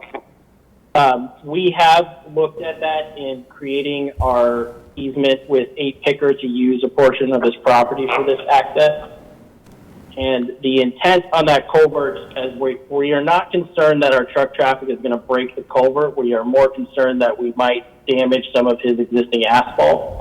So the part of our, I guess you could call them BMPs, would be to put steel plates to help distribute that load, which will not only protect the asphalt, but will protect the culvert as well. Okay. All right, any comments, gentlemen? I have one. All right. It would appear that they're adding millings to the temporary access road. They claim that it's going to assist in stability. But as Becky just pointed out, it is during the rainy/beginning of the snowing season, and the millings are going to ooze their materials right down into a wetland. It would seem to me that since we have typically not approved of millings near a wetland, we should not approve of millings in this instance either. Through the chairman, Glenn Kowalski, millings. Do you mean crushed stone? Is that what you're terming millings? No, all right. Go ahead, Ed. We plan on using crushed stone on the, I'm sorry, crushed stone as a thick substrate, because this is a Paxton soil. Initially, when I first saw it, it was just cutting it and then running up it. You wanted a stable surface made out of stone that would stay in place, and there is a drainage, a swale on the side of it. So the road is slightly tilted to this crushed stone swale, which would be, Mr. Pianis can describe it, or the engineers can, but I believe that would be 6-inch minus. And they can also describe what type of crushed stone we're using on the surface of the roadway. So are you saying you're not using millings? I'm not sure of the term millings. I didn't use it. What do you call millings? I'm talking about. They're referring to asphalt. Asphalt grindings off the roads. Well, if they, I'll have to ask the engineers if that's what they show on the plan. That's not what I intended. Why don't we ask them tonight? That's what I mean. Ask them. Engineers. This is Brady Pontus with Argo Design Build. So we actually show crushed tailings on there, and the intent for that is to be a crushed stone to allow for drainage to run through the stone and into the swales to properly drain away. It will not be asphalt milling. If you change the word millings, take away heartache. Right. Okay, we will do that. I can always add a condition, Dave. I can always add a condition that no asphalt tailing / milling are used. Like. Thank you very much. All right. Any further comments? Jeff, could you check to see if anybody in the audience would like to speak?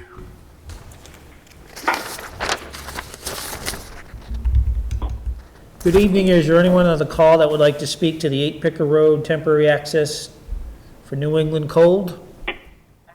Is there anyone that would like to speak to the 8 Picker Road temporary access for New England Cold Storage?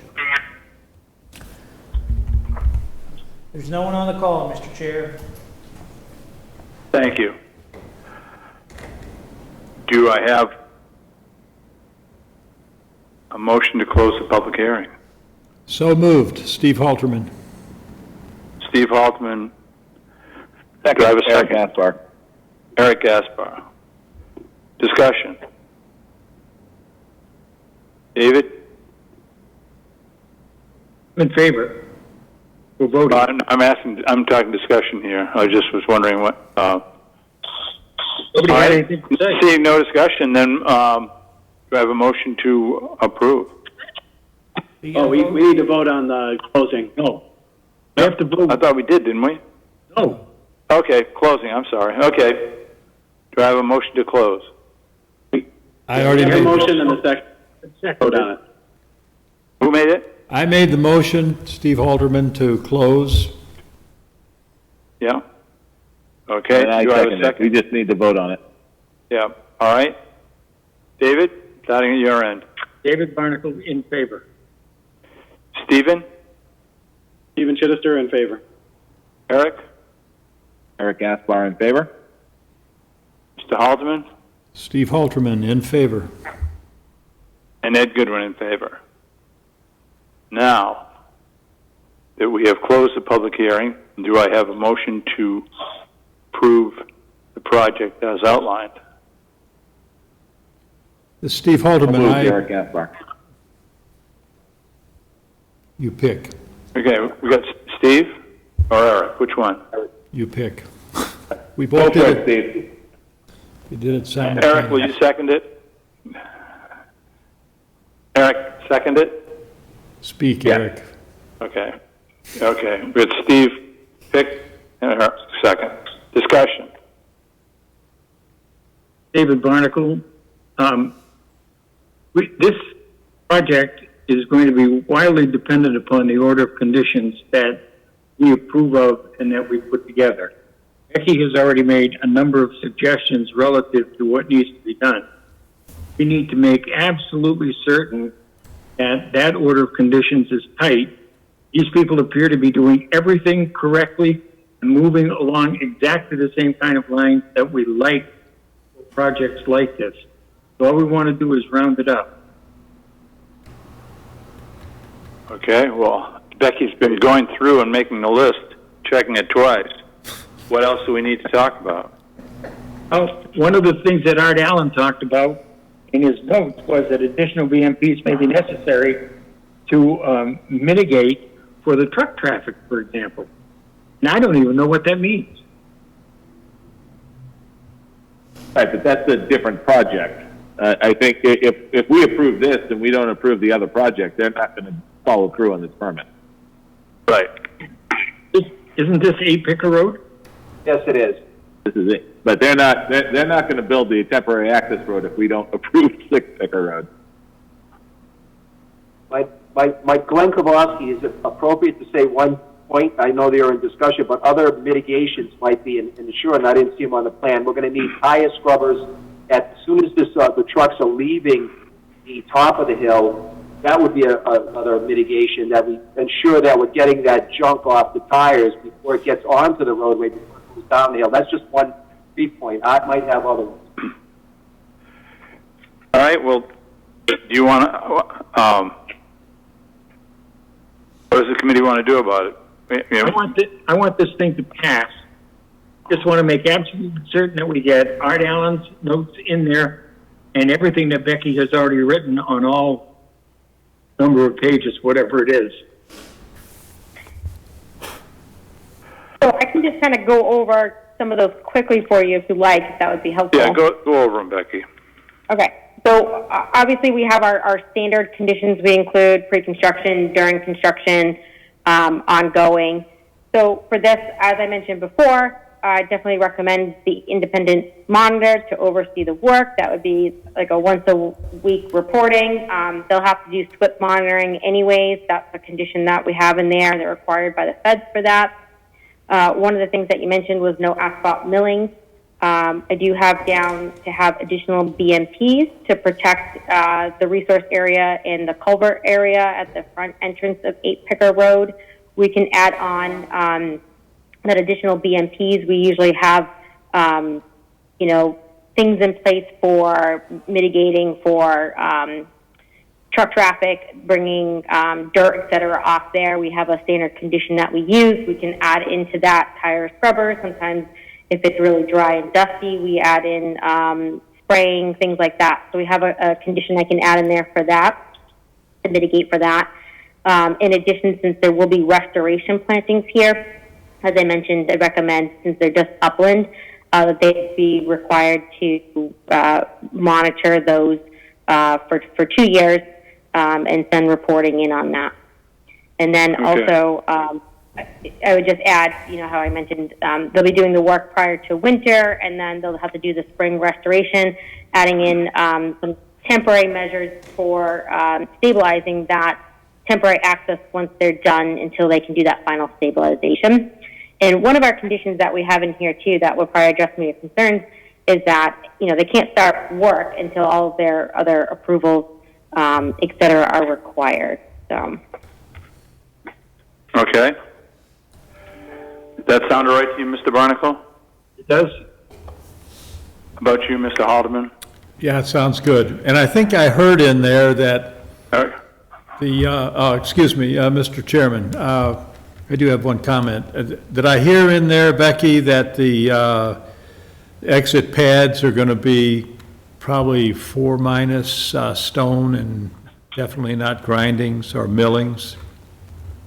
Which is, I think, we won't have milling. I didn't have a spec for the tracking pads, and I'm assuming that's probably on the plan. Usually that's like a riprap size. They do have where it goes from pavement into the temporary access. I think they do call out a separate section there for more of what we call like a tracking pad. Right. And then it would probably go lead into that area where it'd be like the smaller crushed stone. Yeah, I've seen, as you and I have spoken, and they're in areas that aren't necessarily projects that are under our purview, but their tracking pads are made out of millings, and that really does nothing, and you can see it on Breakneck Road. But anyway, I think that's really important that people use the right type of stone. Just what you just said. I'm good. Eric? I'm good. Stephen? I'm good. And I'm good. Somebody want to make a motion? Motion to approve the project with the appropriate conditions. Eric Gaspar. All right. Second? Steve Haldeman, I second it. All right. Steve Haldeman seconded it. Any further discussion? All right, let's move to vote. Mr. Barnacle? David Barnacle in favor. Stephen? Stephen Chittister in favor. Eric? Eric Gaspar in favor. Steve? Steve Halterman in favor. And Ed Goodwin in favor. All right. Thank you, gentlemen. Thank you for your time, conservation. Thank you very much. Wonderful. Thank you. We are now at 7:15. 27 Ladd Road, notice of intent, DEP file number 300-1056, continued from July 7, 2020. R. Jennings, 508 International, is the applicant. A. Salu, owner. O'Neill, representative. Replacement of decking on an existing telephone bridge. Mr. Chair, this is All right. Stephen Chittister, recused for this hearing. Oh, thanks, Steve. Stephen, thank you. So I'm not Becky? sure if we have anyone on here for this public hearing. Is there anyone on, the applicant or representative for 27 Ladd Road? Mr. Chairman, this is Donald O'Neill. Hold on, we got someone on the public line. Can you hear me? This is Glenn Kowalski. I thought Don O'Neill would be here for this. Wait a minute, hold on. Glenn, hold on. Hello, can you, are you here for the 27 Ladd Road? Is there someone on the public line? It just hung up. Glenn, who's your applicant? Don O'Neill is listed as the applicant. I'm just hanging here waiting for them to file. Hello? Hello? Yeah, this is Donald O'Neill. I am here for 27 Wait. Okay. Ladd Road. All right, Glenn, hold on. Mr. Chair, Mr. O'Neill's on the public line. Can you patch him in? Yeah, he is. Go ahead, Yeah. Mr. O'Neill. Yeah, can you hear me? Barely. I can, yes. Can you hear me? Yeah, I can hear you. Yeah. Good. All right. So I was anticipating that Glenn Kravosky, and I've been listening to him, so I know has been there and participating on other items, but that he would also be participating, and also I was expecting Andy Baum from Summit Engineering to be present as well. Am I correct in that he's not on the phone, or? I have Andy Baum up. I don't see his phone on. I'm on, Mr. Chairman, and Don. Okay, great. Yeah. Okay, sure. All right. So we have Andy, we have Glenn Kravosky, and we have Mr. O'Neill.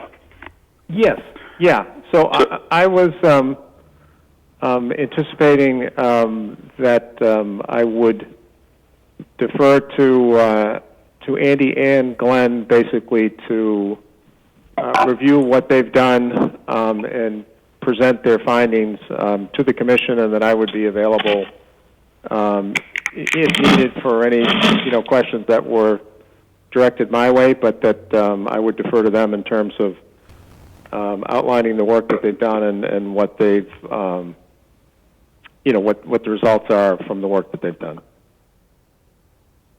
So if Andy is there, and or if not sure if you want us to proceed first, or whether the staff wants to comment.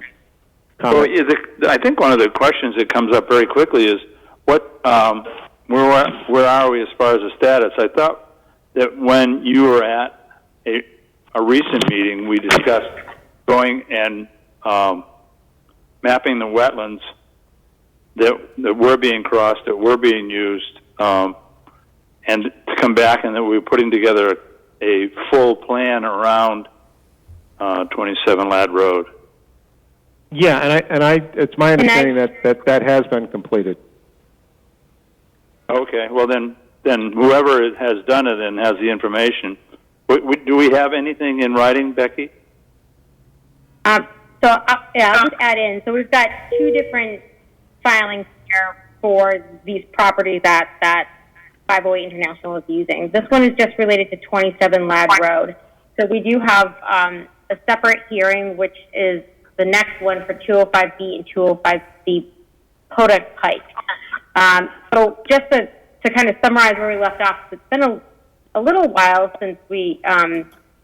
What was the address on the second one? This one's 205B and 205B. Yep.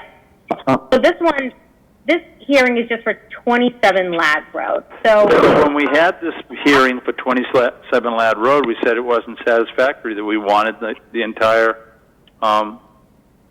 correct project to be outlined. Yeah, that's what I'm getting at. So now you're bringing this singularly to us? No. So at the March 3rd meeting, we discussed keeping 27 Ladd Road as one filing, and this one needed some additional information. And what we also discussed with feedback from DEP was to have 205B and 205C, that be a separate filing. So at the March 3rd meeting, we discussed that, and they were supposed to come back with a new plan for 27 Ladd Road and a new filing with a plan for the other project. So to date, okay, so we're focusing, we do have some information for 205B and 205C, which will be the next public hearing. But for 27 Ladd Road, what was discussed was that we requested a revised plan showing all of the work, because it was just the bridge structure shown on there, so the trails, and also full delineation for the resource areas, because we had the stream with stream bank in there. We have not received that plan yet. We sent a letter out on June 24th requesting to receive those materials later in June. We did recently receive a letter from Glenn Grabowski indicating, which I provided to you, that they need to revise the bridge to allow gaps for sunlight. Therefore, they believe that they meet the limited crossing status. So at this time, because we haven't received that revised plan, I would say that the application is incomplete. And it means based off of the structure and the incomplete filing, not having all of the work, I mean, it doesn't appear to me that what they're showing on the plan would meet permitting standards for a limited crossing status for that bridge structure. So at this point in time, I think your options are you can, see if you want to grant another continuance to allow them to get that plan that you asked for in March, or you can, vote on the information that you have in front of you. When is the next court date? Does it speak? Mr. Chairman, we need to add one moment of relevance here. Yes, we asked for the plan in March in writing, but we also asked for it back in September or October last year. And we have not received a plan, despite the fact that we have been told we're going to get a plan every single time we ask for one. And as of this date, Becky is indicating she still does not have a plan. Mr. Chairman, could I say something? You do, so on the next filing, have a plan showing wetlands of several miles worth of trails. And you want, your own point is that you want to hear all of this together. So I think the focus entirely on this, while ignoring all of the huge amount of work that was done in order to flag the wetlands, the wetlands that occur on the rest of the trail system. It's not like we haven't been doing anything. I mean, part of the delay has been doing that work, which you insisted that you have before you would do anything on the bridge. So we have a whole so you're in agreement regarding that. Yeah. And I think that it's we're overlooking that. And Mr. Grabowski did submit a letter. He is on the phone. He is capable of sharing with you his thoughts on that. And I think it would be appropriate to hear from him, hear what he has to say. Oh, we're not overlooking it, and we appreciate it. Well, you're What we're- talking about what we're- voting I was just trying to get deny we're this trying to get before we've had clarity. an opportunity to say We're anything. trying to get clarity. I was trying to get clarity on where we were with Okay. regard to this. That's all I was looking for, and we have it. So now we can. But could Glenn Kowalski, through the chairman, if you at your convenience. Go ahead, Glenn. Thank you. What I heard today, we did flag the Podunk Road, the multiple wetlands that trail goes by, and I know it's hearing. It is on the plan. I'm working with the engineers now to create the restoration of the few places where it encroaches into wetland, the trails, and also talking about the restoration of the 25-foot buffer where it goes to the 25-foot buffer. To move the trail on the Podunk out of reach your 25 feet again and out of the well. As far as back to the telephone grid, I was never requested to delineate all the trail system over there, but just the bridge. If there is requirement to flag, just like we did on the Podunk next hearing, flag it all so that the engineers can then work on moving the trail system out of the 25 no disturbance, then I was directed by Mr. O'Neill and the Jennings people, get out there, flag all of the trail that's associated with 25 Lad. I was not directed to that. What we did recently do on the bridge is calling it a footbridge, and under a footbridge, it's required to be a non-hindering water flow, and also that's one point, and I did outline this, and also that the gap between the boards is sufficient. It's an inch to an inch and a half. So Yep, we've read your letter. And then there's that plywood that has to come off and put decking on that does allow sunlight to go through. So, and before there was an 8-inch corrugated metal pipe that's still sitting there. That's what the farmer had. And so that, I'm just explaining over there at the bridge. And I did hear Rebecca didn't think that it met it. But I wouldn't call it a bridge. It would be called a walking trail or a running trail. So it's a raised deck. Maybe the commission feels it needs to be higher off the deck, off of the wetland system. That's what we would hear from you, where that felt that it was still too low or tight to the ground. And additionally, if you needed all the wetlands over the flag, then I need to know that. I don't. Thank you, sir.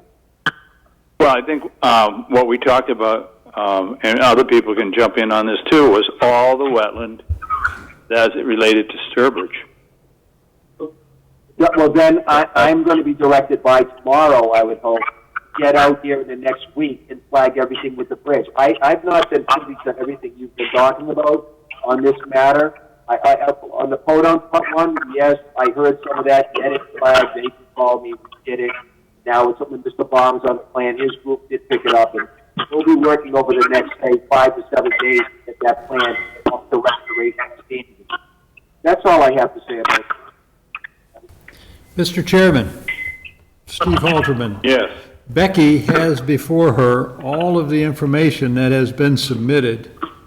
And, I mean, there's a bit of a problem if we're being asked to look at the 50, whatever those other properties are, in order to evaluate what we've asked for. It's a little complicated. I would ask Becky for her opinion of, do we have all the information that has been requested, even if it's spread out over 2 different NOIs? So that's where I am right now. I mean, I'm ready to vote on 27, but I would hear what Becky has to say about, in response to the idea that we already have the information we need. Becky? So for 27 Lad Road, we did ask for a revised plan, and with that to include the spring bank delineation, he did the BVW, and then to show where the trail would be going through on there as well, because that's part of the project as well. So as far as the footbridge structure, I mean, there are some things that need to be met in order to qualify for limited project status. Right now, it's sitting in resource area. So I'm going to recommend that you review the limited project status requirements for that, which includes either being on pilings or whatnot, to make sure you fully meet that.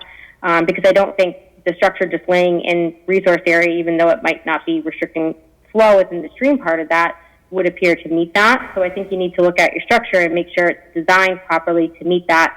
In addition, we haven't reviewed any alternative analysis to show that there is any other options besides having to go through the resource area. So I think those are important components that are missing at the moment.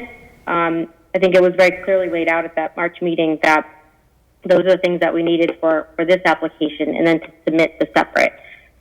So, I mean, they did work, and there was a lot of work that needs to be done to work on the delineation for the other properties. I understand that, but this kind of, I think, got forgotten about, and that's why, you know, I gave you what your options were. Either you grant them a continuance to allow them to work to submit that information, or your other option would be to vote on the project as is.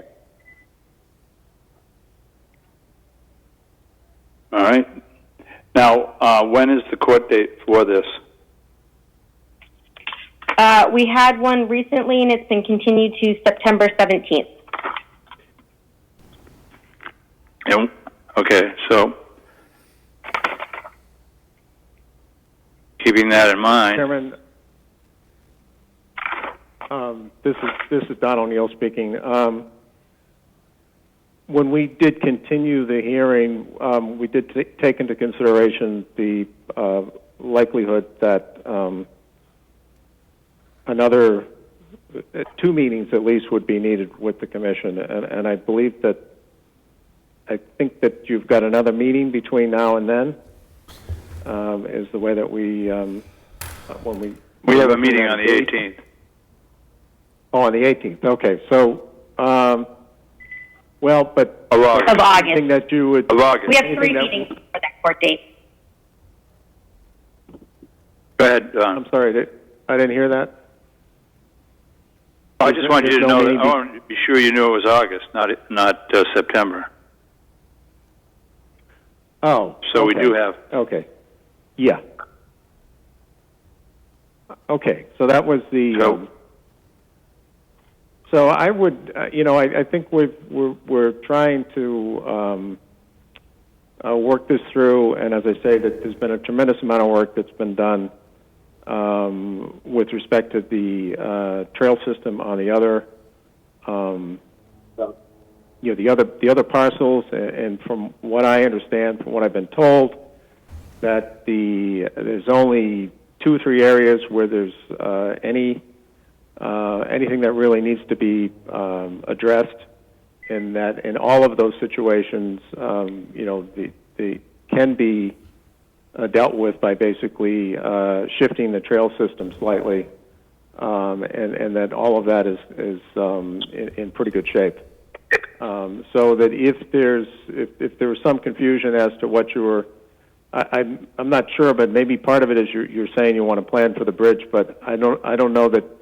In looking at what Mr. Kravosky has indicated in his letter, could we be proposing what he just laid out in his letter, or are you going to be looking for something above and beyond that?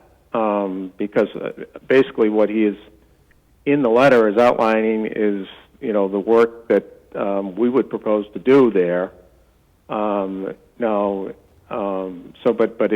if that's something which it's not going to be satisfactory, then I think that we need some direction or some guidance in terms of if we're going to be preparing a plan, what is it that the commission is going to be looking for? Or do we just, draw up what Glenn has already indicated, and then you can say, well, this isn't enough and we want something else? It might be helpful if you told us up front what your expectation would be, rather than having us design something and then getting an opinion, either this is, set. I understand that it's our proposal, so we have some burden of making a presentation, but, if you already know in advance that, that the bridge or the structure that's there needs to be altered, then maybe we should. hear that now.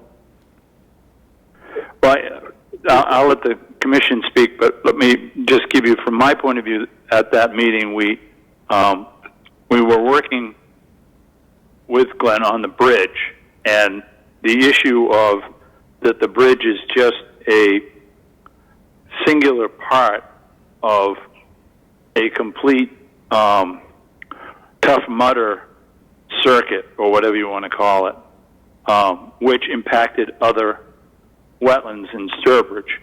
And that's when we said we'd like to have the whole thing put together. Now, the definition that, and looking at that crossing, that it is a, first of all, it's a, from the point of view or the opinion of the committee, it's relatively new.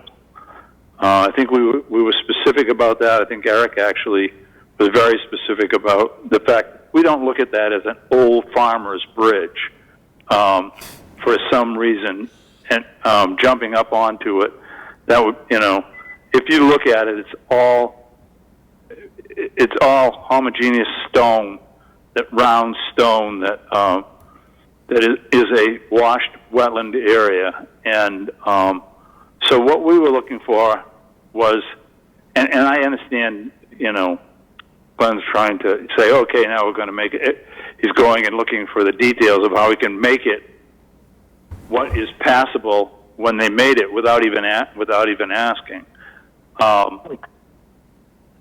And things like, and he's got good things in there, like letting sunlight through and so forth and so on. But until we have the whole project in front of us, the whole impact in front of us, to just say, sure, go ahead, I'll pull those boards off and spread them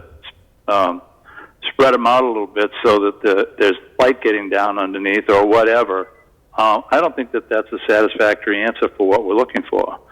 Now, I'm just one person on the committee. Yeah, I think though also that my expectation, and I think it's probably the same as the commission, is that you're looking at the whole trail system, not just that in isolation.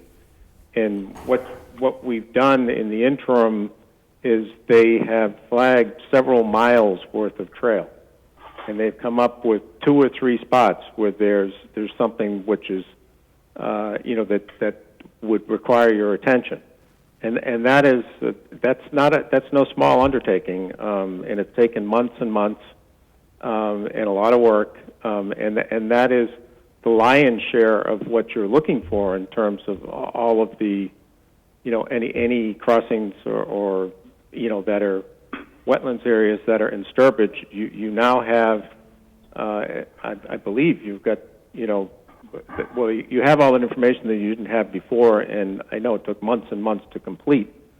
And I know that's the next hearing on the agenda, but my understanding was I wasn't really expecting, I thought that these two would be tied together, and that, we do have the material that we're presenting, as I say, with respect to those other parcels. And I fully expect that you're going to want to have us come back on that, because it's the first hearing on that, and there's probably going to be more to be done and some discussion about what needs to be done. So my inclination or request would be that this be basically kept in tandem with the other project, and that we give us an opportunity to make a presentation on the other work that was done, and then take them both up at the same time. I don't know why there would be a need basically to, make a final decision on the bridge, well, not having heard anything about, all of the other work that you requested that we've done. Not sure what point that would serve. All right, I've been speaking. I'll get the other commissioners in on this. Can Kowalski just, through the chairman, there is a point about the bridge, and I do appreciate that you don't, that the bridge is on the deck. It's 41 or 2. I had in the report. Yes, the footbridge should be raised. Any piling that's holding the footbridge up would have to then replicate the wetlands. We just went through 1,000 foot of footbridge in Spencer, all by the book, to get the Sugden Reservoir. In any place where you cross the wetland, it's not so much the limited access crossing, if the footbridge opens up, replicate. If the sono tube takes up, I think it was 13 square inches or whatever I came up with these last ones with the screw anchors. And then we replicated the wetlands where it touched. So if the telephone bridge was to be at the same location, because that's part of a trail system, the bridge would have to be raised up upwards. And normally we have these 2 feet off the deck for the sunlight. They are on some type of sono tube, and then those sono tube square footages in the wetland is replicated. That makes the footbridge compliant with the way the reg is stated. Yes, you can't, as Rebecca said, some of it is sitting on the wetland when you're going over away from Lad Road, and after you cross over the actual brook, the stream, and then it's 41 or 41 feet long. To meet the requirement, you'd have to have steps rising up to it, go across it, be supported, replicate the wetland. That is how the last 2 trail systems that I designed with footbridges were designed, need to be approved, conservation approved. So it is too close to the deck. I'll admit that. I was looking at to say what we had there now, and I agree with the fact that it can't be. The whole thing was sitting on the wetland, then they would have to replicate that wetland that it's altering, because it is sitting on it. It has to be high enough to let the sunlight down. I think it is a little shallow. The upper boards are higher, 18, 19, 8 inches from the bottom of the beams. Generally, Mr. Chairman, your members would like to comment. I agree. Glenn, let's, David, why don't we start with you? Eric was first. Eric, you're first. I just had a suggestion that we ask the applicant to request a continuance on this so we can shelve it where they can come together with an actual plan so we can actually move on to the actual public hearing that we've been discussing for the last 30 minutes and actually get on task, because I think we've been talking circularly about a project that hasn't even been brought up at this point. So I would just like to ask the applicant nicely to request a continuance until the next meeting so we can move on and be more effective with everybody's time. Before we do that, though, I think that we should have one question answered. Becky, in the letters that you have sent to the 508 group, have you been very specific about what the requirements for our plan for that bridge have been? Yes. And therefore, I suggest that the comments that Mr. O'Brien was making were made without full benefit of the information that has been provided to the authorities at 508. That the 508 people have not been able to take care of this problem, and that their lawyer does not know about the information that we have provided them is not our fault. It was written down, it was mailed to them. As a matter of fact, several times it was mailed by registered letter. So we know that the information is there, but the information has been ignored for month after month. Mr. Goodwin will remember that we were talking about the bridge even before we knew that trails had been made illegally in the town of Sturbridge without any permits whatsoever on other property. So I have a difficulty in giving one more continuation, because we have given continuation seriously for way better than 6 months. And we still do not have the paperwork that has been requested. Mr. Chairman, if you want me to speak now or wait. Yeah, sure. Yeah, okay. wait, because I just want to, Stephen? No, I can deal with them all at once. That makes sense. Yeah. Stephen? Stephen's recused. Oh, I'm sorry, Stephen. Eric, you've spoken. How about you, Steve? Yeah, I think Becky has provided the regulations, both the Sturbridge and the state Wetland Protection Act paragraphs of how that bridge, just to talk about the bridge for a minute, how that bridge should have been built. And I'm assuming, Mr. Kravosky, and I don't need an answer on this. But I don't have that. Hang on. I know. I still can only hear about half of what you say, but that aside, I'm assuming that had you read the requirements, and I guess that's kind of coming off as an insult, that you would have, and you designed that bridge when it was built, I don't know, a year or so ago, that you wouldn't have just laid a bunch of, or a couple of telephone poles down in the resource area. That's correct. Thank you. It's very specific as to how it should be built. But there's also the alternative analysis that needs to be addressed. Do you have to cross there?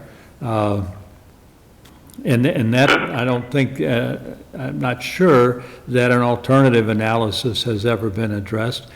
I mean, I tend to go along with what Dave is saying. I mean, I think we should deny this and let them redo this whole thing with this bridge. We're going to wait 2 more months. I don't know. Anyway, I'm not happy with what we have gotten so far, definitely. Just talking about the bridge and the alternative analysis in the construction method. Enough said. Don? Yeah. So, Mr. Chairman, one thing I think that Mr. Barnacle is overlooking, and Becky can probably opine about this too if the question is put to her, that same letter which was requesting this information was demanding that we provide the information on the balance of the trail system on those other parcels. And as I say, that involves several miles worth of trail. And, you can't, that was what we were told, that was the work that had not been done. I mean, the other thing that no one is paying any attention to is that everything is completely shut down now, not only because of the preliminary injunction, but because of the COVID-19 restrictions, et cetera. So there's zero activity out there, zero. So the demand or the request for the additional information for the bridge was also accompanied by an insistence on getting the other trail work completed, getting that work done, had to be done by certain deadlines in order to get it in. Be careful when you say trail work. You focus on that surveying. The surveying. You're not doing any work out there. No, we're not doing any work out there. You're surveying. You had to flag it. It had to be flagged, and then it had to be surveyed. Right. No, I'm just trying to make sure you're not. Yeah. No. I'm just saying the work, and I'm using it in a generic sense in terms of the flagging work and the survey work, not any construction activity. Okay. I think it's if we had gotten a letter that just said, look, forget about that other area, we don't care about that, and we just want bridge detail, and you don't have to do any of that other work, and it had taken us 3 months to provide it, I mean, that would be one thing, but that's not the situation. And the commission itself has said that you don't want it. You don't just want the bridge. You want the trails that go with the bridge. And so we've been focusing on providing that for you, and to pretend that is just something which you snap your fingers and you get a couple of miles worth of trail flagged and surveyed, I mean, it's a tremendous amount of work. And all of that has been completed within that period. And to focus strictly on the bridge that nobody is using and connects to the trail systems for which no approval has been given and are subject to a preliminary injunction, I think is just, is the wrong way to approach this. And it was a suggestion that I asked for a continuance to your next meeting. I don't see really how that's going to end the world if you give another continuance, because you're going to want a continuance to talk about the rest of the trail system anyway. I think we're wasting a lot of time right now on this when we should be talking about the trail system.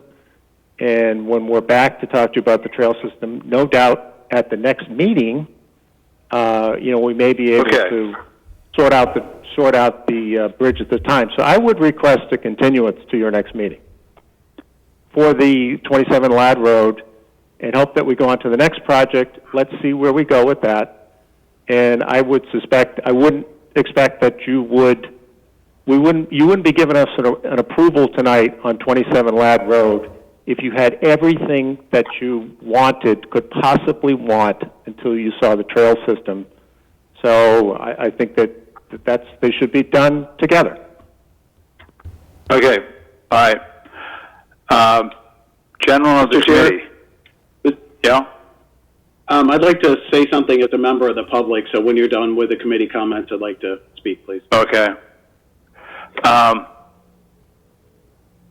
Haldeman, Eric, Dave, what's the harm in giving a continuation to the next, to the 18th on this, so they can put the whole thing together?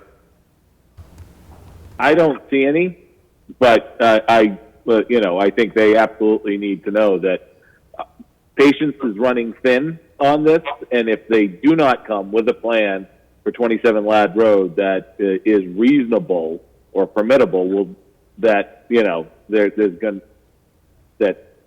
it will not be looked favorably upon. But I go back to what I said earlier. I would like to move on to the actual trails project, so and because that's what we've been discussing for the last 45 minutes. Right. Okay. Steve. Yeah, I'd be okay with doing an extension on this. I mean, I'm getting tired of it, but so are you guys. And it is somewhat confusing that we ourselves are kind of looking at these two projects sort of together. But if you look at the regulations about alternative crossings or alternatives to crossing there, I mean, they could take the information that they're getting looking at all the other trails and say, hey, in all of this, to just finish this freaking 27 Ladd Road, pardon me, let's see, what are the alternatives here? We're looking at all these other trails and mapping them and flagging them and all that. That's what I expect to see, because it is a separate NOI, a separate NOI. So anyway, but I'm okay with an extension, but... David? Two things. The first one is, I think your question was specious. The second thing is, our normal policy... What was my question? Specious. Look it up. The second problem is that normally our process is to hear from the agent. And yet we haven't heard from the agent. You have talked, some of us have talked, and Attorney O'Neill has talked, along with Mary Probowski, but we haven't heard from the agent. Why is that different this time? Well, Becky? Well, I did speak earlier and did share my comments. I think, right, what I recommended was that you can grant continuance or vote on what's there, what's available, and that the application at this point is complete. You did ask for that revised plan at the March 3rd meeting to show all the work, the trail, and the resource areas, which that plan has not been received. Like I did state, they did work and get a plan to us for the other properties, but we didn't receive the material for this one. And with that, like I said earlier, I think that they need to show that they meet the performance standards, and then also show that there's no alternative to having to go through the resource area for this structure in trails.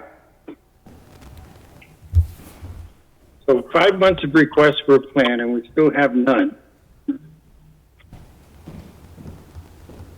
Oh, what's your recommendation, David?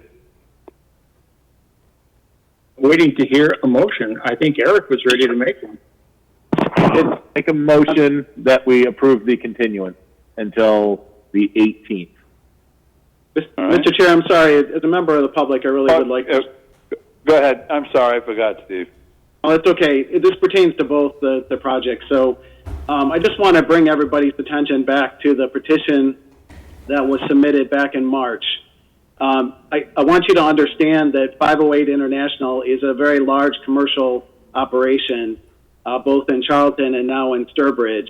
And I think you can't just treat this as some kind of minor project that's at least a portion in Sturbridge.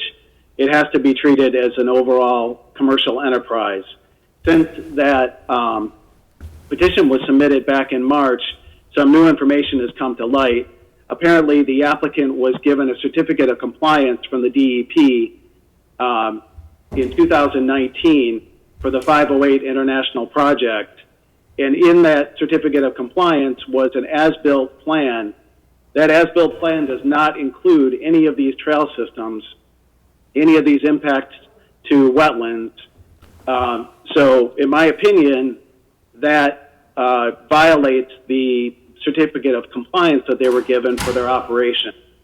So I would like to request that the commission write a letter to the DEP, to MEPA, and to DCR and request a public listening session so that the public can ask questions of those agencies as to why they're issuing a certificate of compliance for a project that is not completely defined.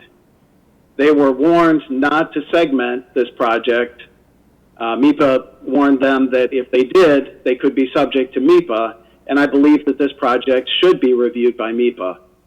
I'm asking the commission to get third-party review of the wetlands impacts.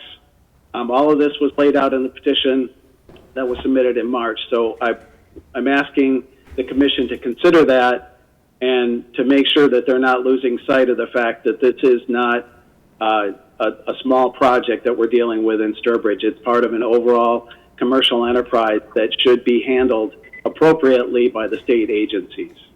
Thank you. Okay. Thank you, Steve. Yeah, Mr. Goodwin, I don't know. You have a motion before you. I think Mr. Chidester is getting ahead of himself because we're requesting a continuance. He hasn't even seen the final product, and I think he should basically wait as a member of the public and also participate as a member of the public. And I didn't hear anyone ask on the phone when public comment opens up. He supposedly has recused himself, true too. Yep. And every couple of minutes he pines in with a comment or a reminder that he wants to be heard. No, and I think it's inappropriate. Don't. Okay, that's fine. I was the one that ignored him. That was my mistake, not his. So ask for public if there's anybody public on the phone. Yeah. Yep. Jeff? Yes, sir. Please check the public. Yes. Is there anyone on the line that would like to speak to 27 Ladd Road? Is there anyone on the line that would like to speak to 27 Ladd Road? Okay. There's no one other than the applicant on the line, Mr. Chair. Thank you. Through the chair, I would just like to state that I repeatedly said, as a member of the public, I want to speak. So this is not as my position on the board. Okay. So we are at the point of voting for continuation. Do we have a second? I'll second it. Yeah, Eric, you first. I second. Discussion?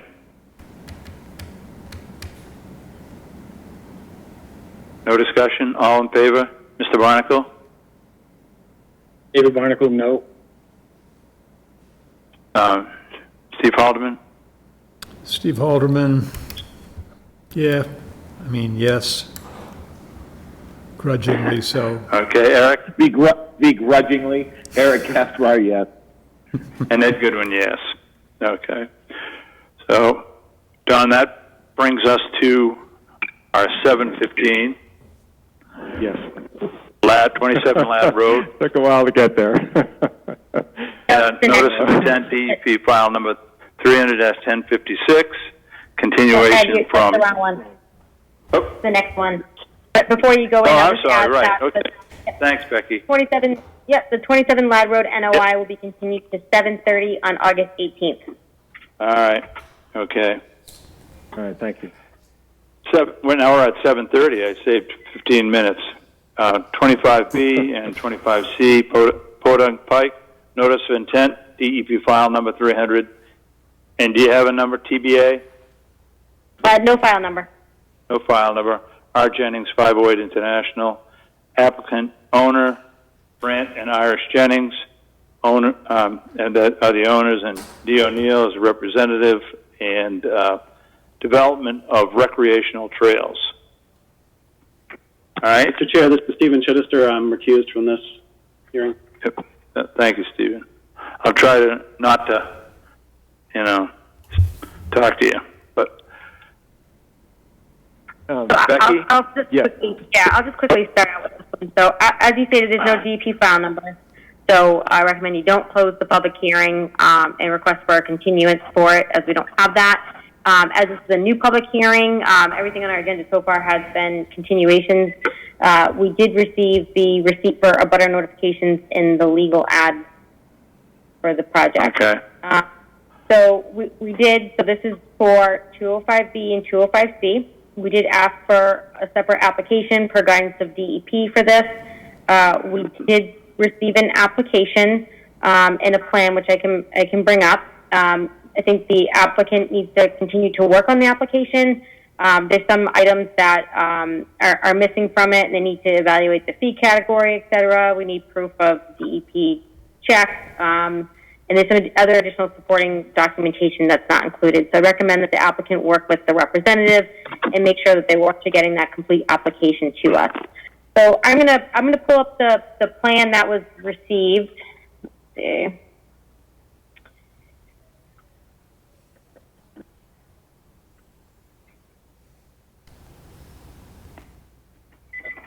What is it? Here we go.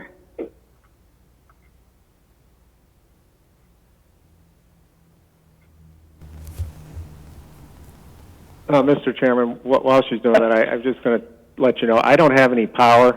I have a phone line, but no power, so I've seen the plan, but I don't have, I'm not on the computer. I don't have the ability to look at the, the trail system that you're looking at. But I'm hoping that Andy Baum is still on the phone. Glenn Kowalski's also here. Thank you, Mr. Chairman. Yeah. Sure. Yep. Yeah, I'm here.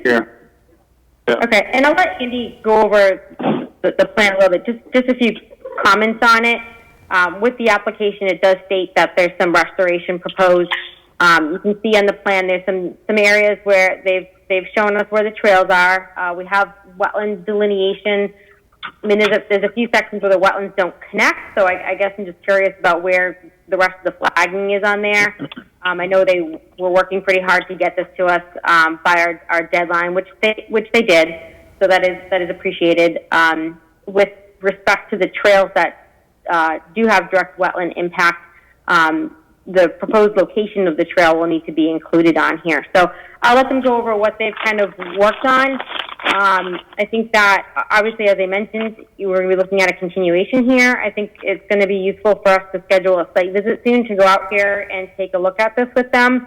I would ask that they look and submit the additional information for the complete filing and then work towards, showing us where they're proposing to relocate those trails prior to us going on the site visit, though. Andy, do you want to go over, or Glenn go over the plan? Andrew? Sure. So what you see on the plan now is shown on the screen is the site is comprised of two different trail networks, the red trail, which is in red, and the yellow trail, which is colored in blue, which is located farther down on the screen. But Becky, I'll just start up here before you pan farther down. Okay. So our task to date has been to locate the wetland flags delineated by Glenn, and then to try to superimpose them on the site, just to show the commission where they were and where potential impacts were. And you'll see throughout the plan a few areas that are related to wetland impact areas. They're highlighted in a thicker red line as shown on the plan. And Becky, as you noted, at some point we're going to have to come up with a plan of what the commission wants to have realigned. I know there is a sensitive component to this where if we're proposing any kind of changes. Obviously, there's a lot of existing vegetation probably to be performed in the field, but that's what this plan shows now. Becky, if you pan to the bottom of the page. Thank you. That blue line shown there is the quote-unquote yellow trail.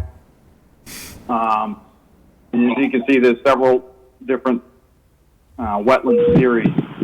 And I think the intent of this was to try to locate the wetland flags that were close to the area, not necessarily show the continuity from one DVW to the next. And Glenn can speak more to that, but that was what we located in the field.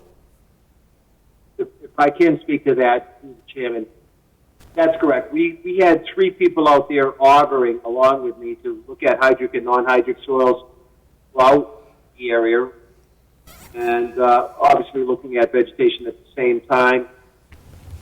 We did do that task in a day and a half or so, and we have talked to Amber Howard, which is a component of the Jennings, also briefly with the BOM people a couple of times, that we have to get together, show the trail outside of your no disturbance zone, and also show restoration of the areas where we have run the trail through. And also ensure that no portions of the trails are eroding into wetland resource areas. So I would work with Summit Engineering, hopefully in the next week and a half, get the rest of the locations of the new trail where it's in the wetlands or within the 25-foot zone, and a detail on restoration, again, of the wetlands, full restoration, topsoil, organic soil, inorganic, and plant species, and then restoration of the 25-foot no disturbance zone, and showing again, obviously, the trail outside that 25-foot. That's our goal. My goal tomorrow will be talking to Mr. Baum and his group. Let's get it going so that we can give you a plan that we can walk along, show that new trail location, and show how we're going to restore each different area on a plan and in the field. Thank you.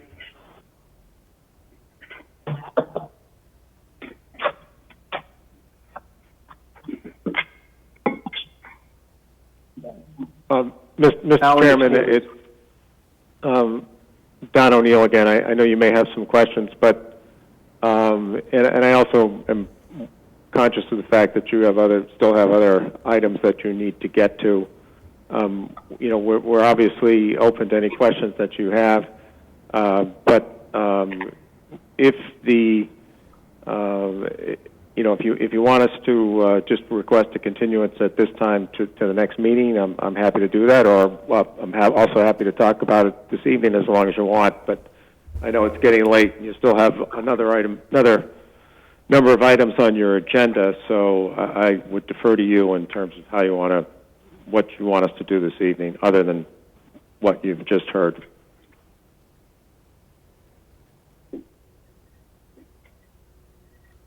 Mr. Chairman, can we accept his very nice opportunity, since we're already an hour and 15 minutes late, going into a 9:30 last public hearing? I think we just lost Ed. I think we lost Ed, yes. Yes. All right. David, you in charge? Oh, Mr. Chitester is. He's recused. It's you.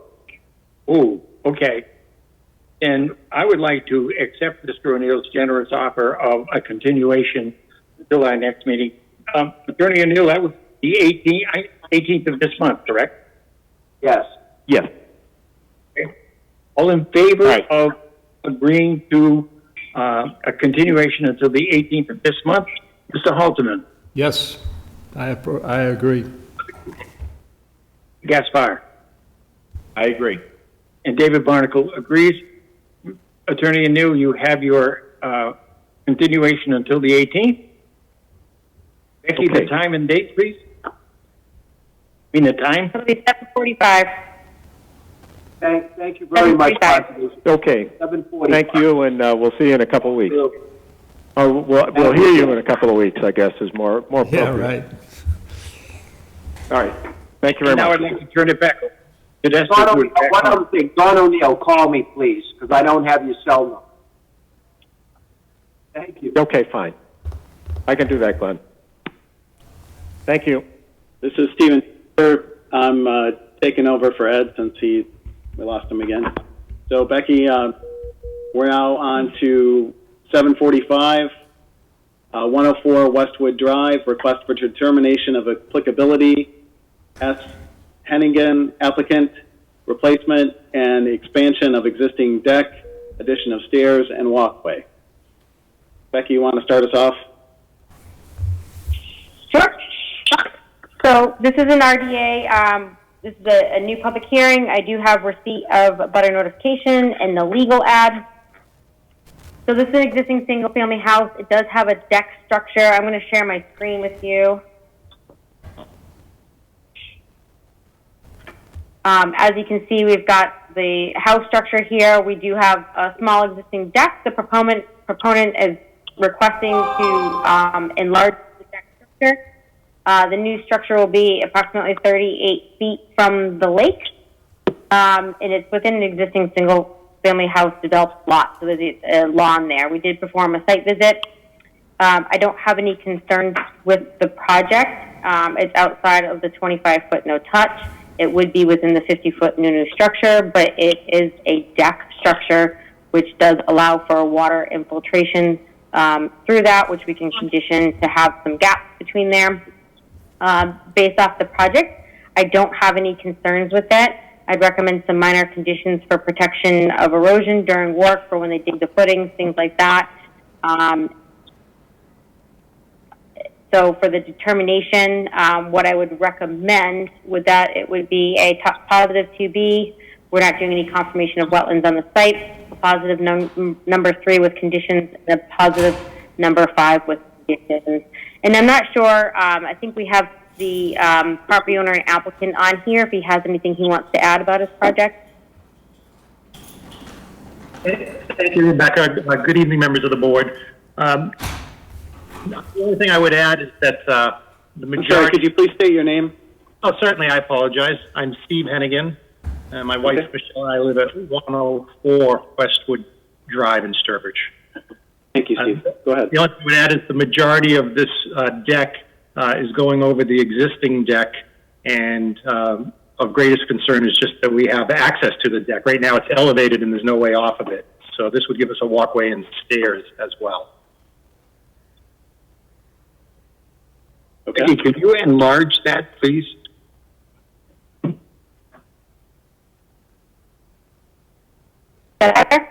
Yes.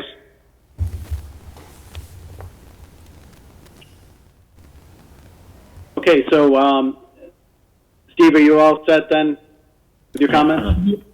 Yes, thank you. Okay, and we heard from the agent, Steve Halterman. Yeah, I'm good with this. Okay, Eric Gaspar.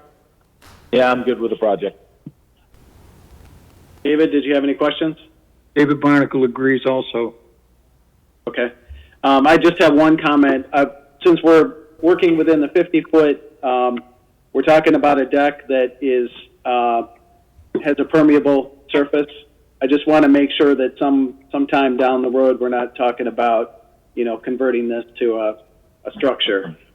So we're approving a deck that has a permeable surface, and that's what it is. Correct. I would agree. All right. Jeff, do we have any comments from the public on 104 Westwood Drive? Let me check. Thank you. Good evening. Is there anyone on the call that would like to speak to 104 Westwood Drive? 104 Westwood Drive, is there any public comment? No public comment, Mr. Vice Chair. Thank you. Do I have a motion to close the public hearing? So moved. Oh, Eric Gaspar? I'll second the All right, motion. I have a David motion Barnacle. and all in favor, or any discussion? Hearing none, all in favor? Steve Alderman? Steve Alderman, I'm in favor. Eric? Eric Gaspar, I'm in favor. Dave Barnacle? David Barnacle in favor. And Stephen Chittister in favor. The hearing's closed, so now do I have a motion for the request for determination?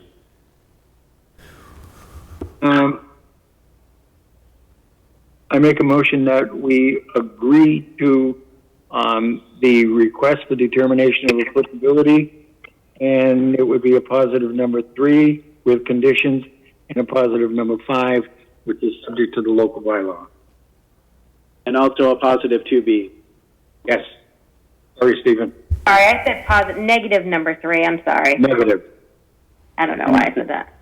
All right, so I'm just going to repeat that. A positive 2B, a negative 3, and a positive 5 with conditions. Eric All Gaspar, right, so that's second. the motion. Do I have a second?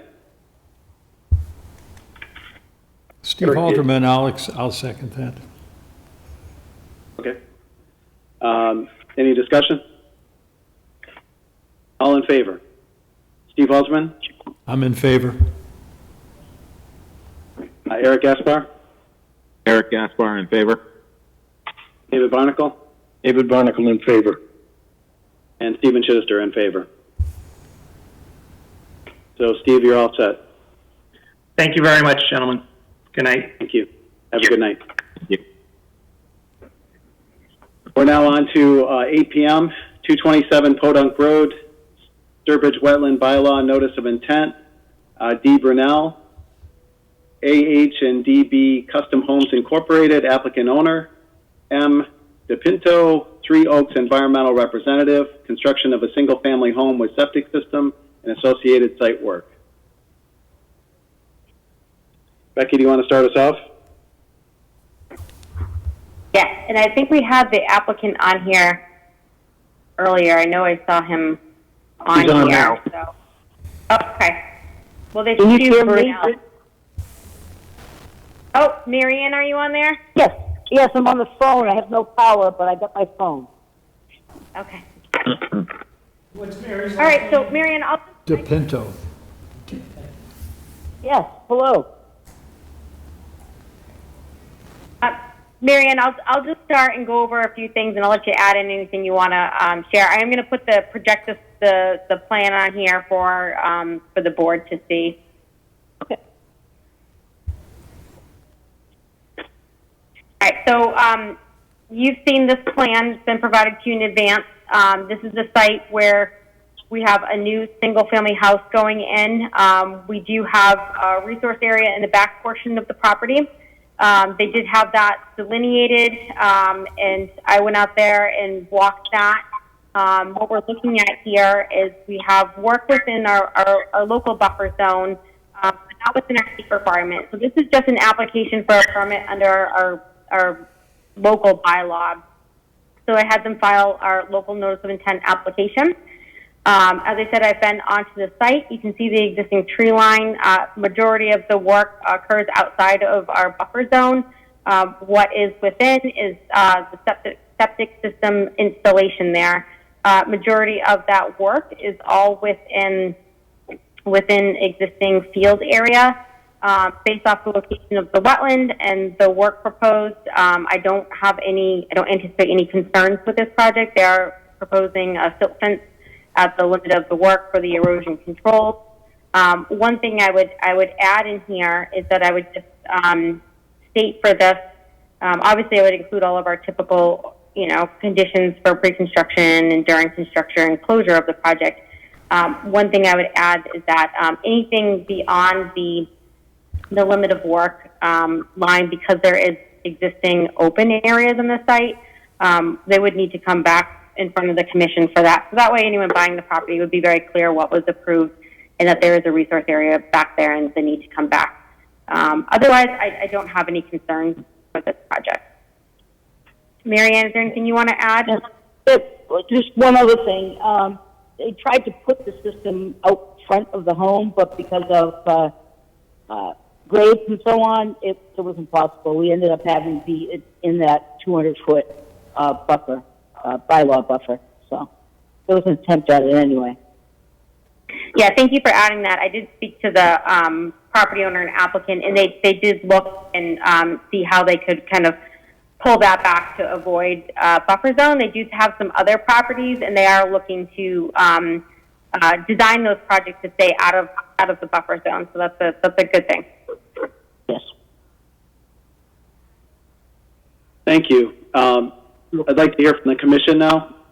Steve Alderman, any comments about this? No, I'm okay with this. Okay, thank you. Eric Gaspar? Yeah, I'm okay with this too. David Barnacle? Also, David Barnacle, I also am okay with this, and I have no problem with the change of use, because on that road, most of where the houses are now used to be farms, which meant they had a change of use when they went to residential. So this is just in keeping with the nature of that particular road. Right. Thank you, David. And I don't have any additional comments. Jeff, could you see if there's anyone in the public that is here for 227 Podunk Road? Yeah.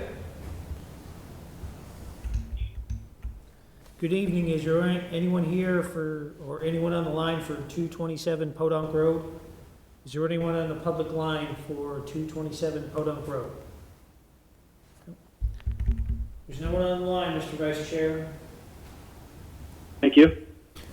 Make a move that we close the public hearing. Second, Steve Do I have Haldeman. a second? Steve Thank you. Any discussion? All in favor of closing the public hearing? Steve Haldeman? Steve Haldeman in favor. Eric Gaspar? Eric Gaspar in favor. David Barnacle? David Barnacle in favor. And Stephen Chittister in favor. The public hearing is closed. Do I have a motion to approve the project? I'll make a motion that we approve the project at 227 Podunk Road, which is for the Sturbridge Wetland Bylaw Notice of Intent. And I'll second that. Do I have a second? Okay, we have a second. Any discussion? All in favor? Steve Haldeman? I'm in favor. Eric Gaspar? Eric Gaspar approve. David Barnacle? David Barnacle in favor. And Stephen Chittister in favor. Thank you very much, Marianne. You're all set. You're welcome. All right, thank you. Good night now. Take care, Marianne. All right.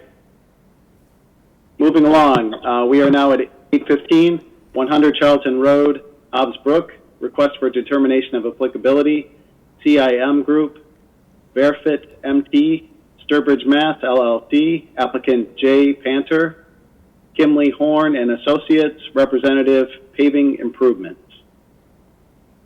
Becky, you want to start us off? Yep, so I'm going to lead on this. So we've received the abutter notifications and the legal ad receipt for this. This is a mill and overlay project. I have the plan up on here. It is only for Area 1 shown on these plans. We do have resource area behind, familiar, this is the Hobbs Brook Plaza.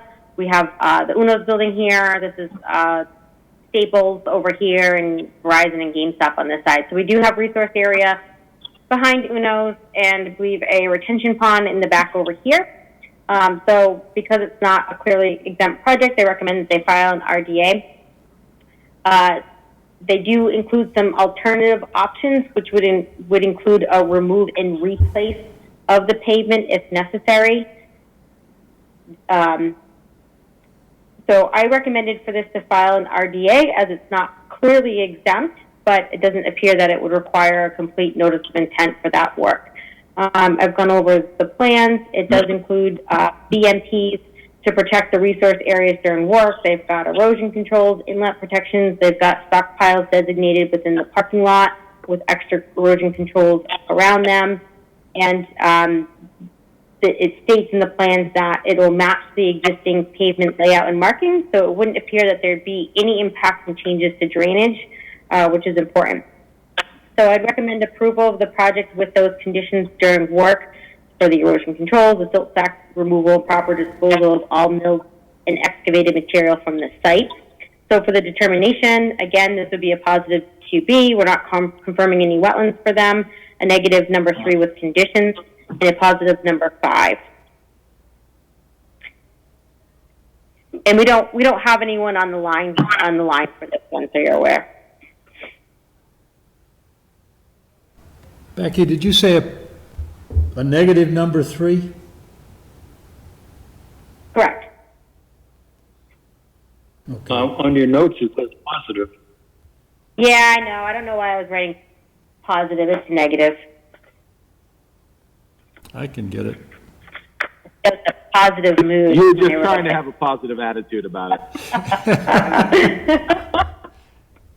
I was thinking about vacation. So moved. Steve Halderman. You did. Oh, yeah. Check the public. Steven, I think you're muted.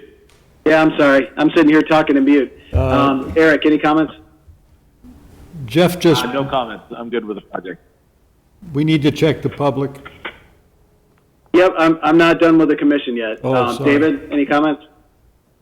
The only comment that I would make is to make certain that in our order of conditions, we make certain that the curbs are maintained in a perfect condition, because it goes right up against that retention basin that's at the back of Uno's, and if the curb is disturbed, water flow will go directly from the automobile chassis into that area.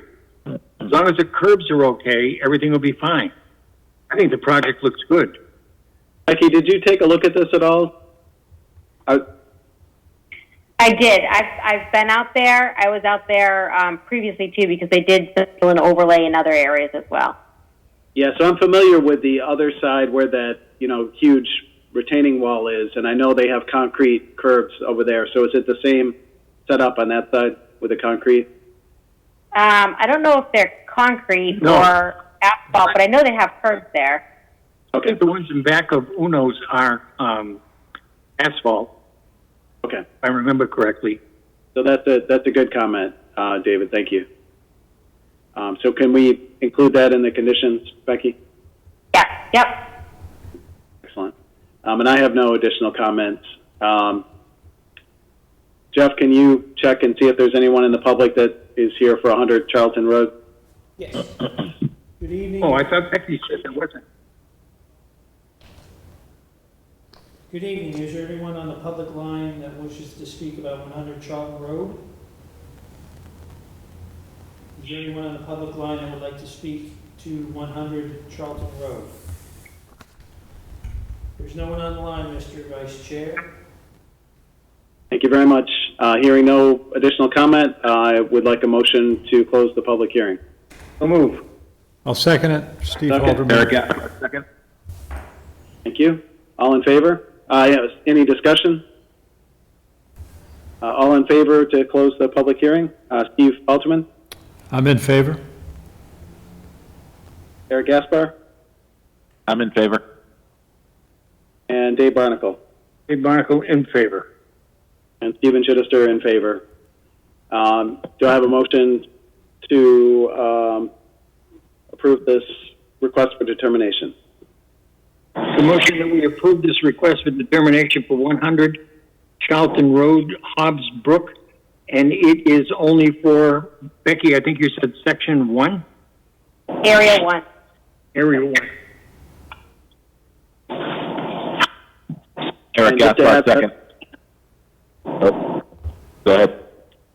That's fine. I just want to add it's a positive 2B, a minus, negative 3, and a positive 5. So we have a motion and a second. Any discussion? All in favor, Steve Halterman, I'm in favor. Eric Gaspar, Eric Gaspar in favor. David Barnacle, David Barnacle in favor. And Stephen Chittister in favor. Great. Moving along to our 8:30, 44 Camp Road. Request for determination of applicability. B. Brunel, applicant. A. Levesque, III, representative. Home addition and associated site work. Becky, you want to start us off? Yep. So we do have the applicants on here, so I'll let them chime in. But I'm going to share my screen and show you the plans. So we did receive receipt of legal ad and the butter notifications, so you can't open the public hearing. So what you see here, this is a house addition project. The work is primarily in our outer buffer zone and within existing yard. So for this, I recommended they file an RDA for it. The project does include, hard to see, but the 100-foot buffer zone is back here where you can kind of see my cursor going through here if you can see that. So the 200 here, so it's just a portion of the area within the 200 foot. In addition to the house addition, they are requesting the removal of 3 trees, one at the 100-foot buffer zone, which is dead, and then there's 2 large pines, which would be right next to the house addition. We did perform a site visit and looked at those trees. Didn't anticipate any concerns with the removal. One of the pines had some significant rot on it, and the other one would be right next to where the house would be, so there's some concern there. So with that, the plan does include erosion controls during construction. With this, I don't anticipate any concerns for the project. I think that we can approve this through the determination process, and I would recommend that you approve it, and we can add conditions for the protection of resource area during work. One of those would be, you know, that they remove the excavated material off-site and or disclose the location of where they're going to put it if it's going to be within buffer zones to make sure we protect it during the work. So with that, for the determination, I would recommend that's a positive 2B. Same thing with no confirmation of wetlands. It would be a positive number 5, subject to our local bylaw. And this would be a negative number 1 because they're not working within an area subject to protection of the Wetlands Protection Act or the buffer zone. We just add in, as we talked with the property owner on site, check with the Army Corps of Engineers, so that one tree, the oak tree, is probably right on the property line, and we could just add that in the letter because we're not sure whose property it is, just to confirm with them and make sure that there's approval from them if it is their tree. Is there anything that you'd like to add in on your project? Nope, Bill and Paula Brunel here. We lost a lot of trees in the storm, but not the right ones. Is that why you're power? Did you lose power over there? Oh yeah, we're hiding in the car right now on the phone. Oh no.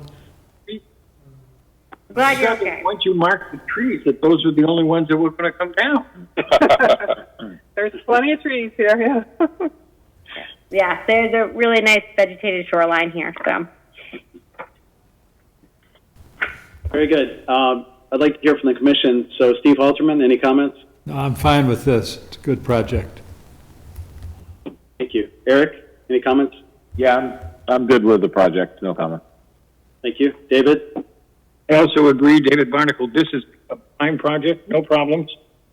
Okay. I just had one question. And I think I just heard the answer. So this is heavily vegetated. We don't have to be concerned about any replacement for the trees? Correct. Okay. Very good. Jeff, could you check and see if there's anyone from the public for 44 Camp Road, please? Good evening. Is there anyone on the public line for 44 Camp Road that wishes to speak? Is there anyone on the public line that would like to speak to 44 Camp Road? Is there anyone on the line, Mr. Chair, Vice Chair? Thank you very much. I'm hearing no additional comment. I'd like a motion to close the hearing. So moved. Steve Halterman. Second, Eric Gaspar. Thank you. Any discussion? All in favor of closing the public hearing? Steve Halterman? I'm in favor.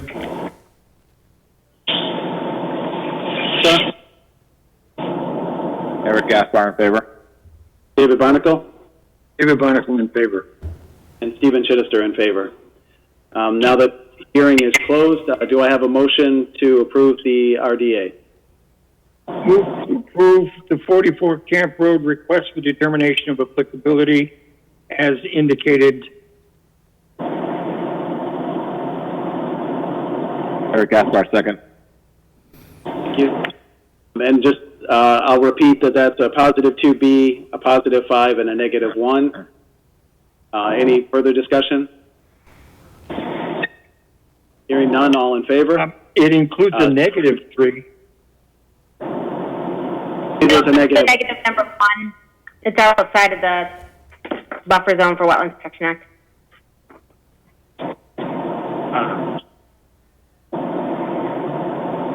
All in favor of approving the RDA? Steve Holtzman?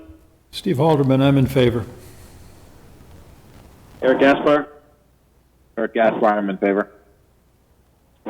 David Barnacle? David Barnacle in favor. And Stephen Chittister in favor. You're all set. Thank you very Thank you. Yep. Good night. Thank you. Good luck with your power. Yeah, stay safe, too. Yeah. Bye-bye. All right, moving on to 845, 112 Westwood Drive, request for determination of applicability. E. Wild Group, applicant, retaining wall demolition and replacement. Becky, you want to start us off? Yep, and I see that we have the property owner applicant on here, so I'll just start with the plan and pull it up on the screen, and then I can let you add in anything you want after that. So just as usual, we did receive the abutter notifications and receipt that the legal ad was published. So this, as you can see on the screen here, to the bottom of the screen is where our resource area is. It's on Cedar, on the right-hand side of the screen is where Cedar Lake is on here.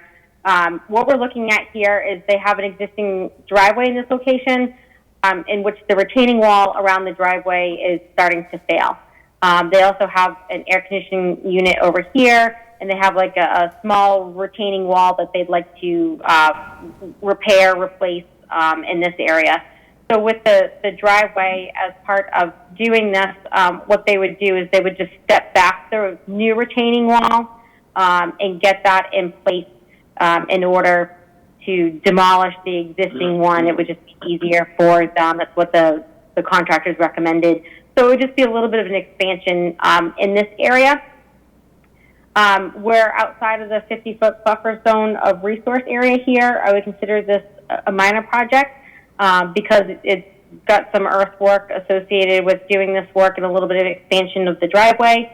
I'd recommend that we add in some conditions for erosion controls during work, kind of surrounding their work area. They do have another driveway on the side, probably use that for access, which is good. But we definitely think it would be necessary to have something in place during that work. With that said, I think that would be my only recommendation to add in for the project. I think we can approve it through the determination project because it's a minor project. One thing we had noted when we were out there is that the driveway runoff kind of comes off in this area and goes to the other one, to the lake. It would be a nice improvement for the lake to maybe see if they could add like maybe a little crushed stone swale coming off this and allowing the driveway runoff to disperse in the lawn and getting some infiltration versus heading down to the lake.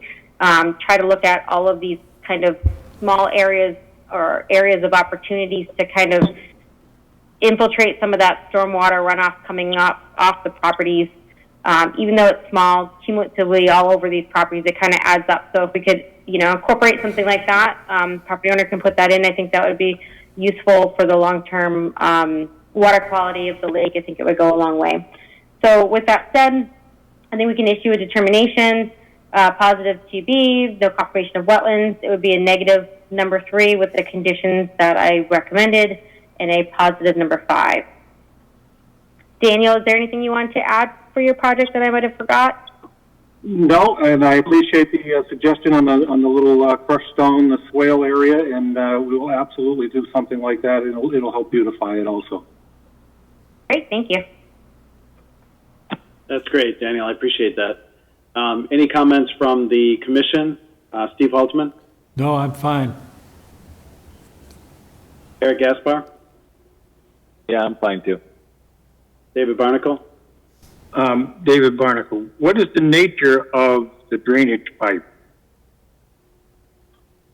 It's not there's no drainage pipe. Oh, I see what you're saying. Down here at the bottom of the screen, drainage pipe? Yeah. There's actually a manhole cover in the street, and that was put there long before I owned the property. It is a drainage pipe that actually drains from the road into the lake. Okay. The town put that there many years ago, from what I understand, after a flood. That's the story I've been told, anyway. Okay. Where it exits into the lake, does it splash? Does it just enter into the lake? I'm sure it only happens after a rainstorm, but because I would make a suggestion if it just drops, that it's going to cause erosion, or it's going to cause a hole to be built up in the lake right there where it dropped. And maybe you want to put some crushed stone under that too. There is crushed stone in the lake surrounding that pipe. Oh, okay. Or not necessarily crushed stone. It's actually larger rock surrounding that pipe. Anticipating the real velocity of the water, which is what we need. Right. Okay, no other questions. Is Westwood Drive is that a public road? Yes, it is. Yes. Okay, so the town's responsible for that. If there's a deep sump there for maintenance of that? Yes. Yeah, I can check with DPW, and maybe that's something that, if there isn't one, maybe that's something that they can look at down the road as an improvement. That definitely would go along. When we come across things like this, I guess I'd just like to, because obviously if it's draining directly into the lake, it'd be good to know that there's some protection. I agree. Yeah, that's a good point. That's certainly not right. I can ask them. Thank you. And I have no additional comments. Jeff, could you check if there's anyone from the public for 112 Westwood Drive, please?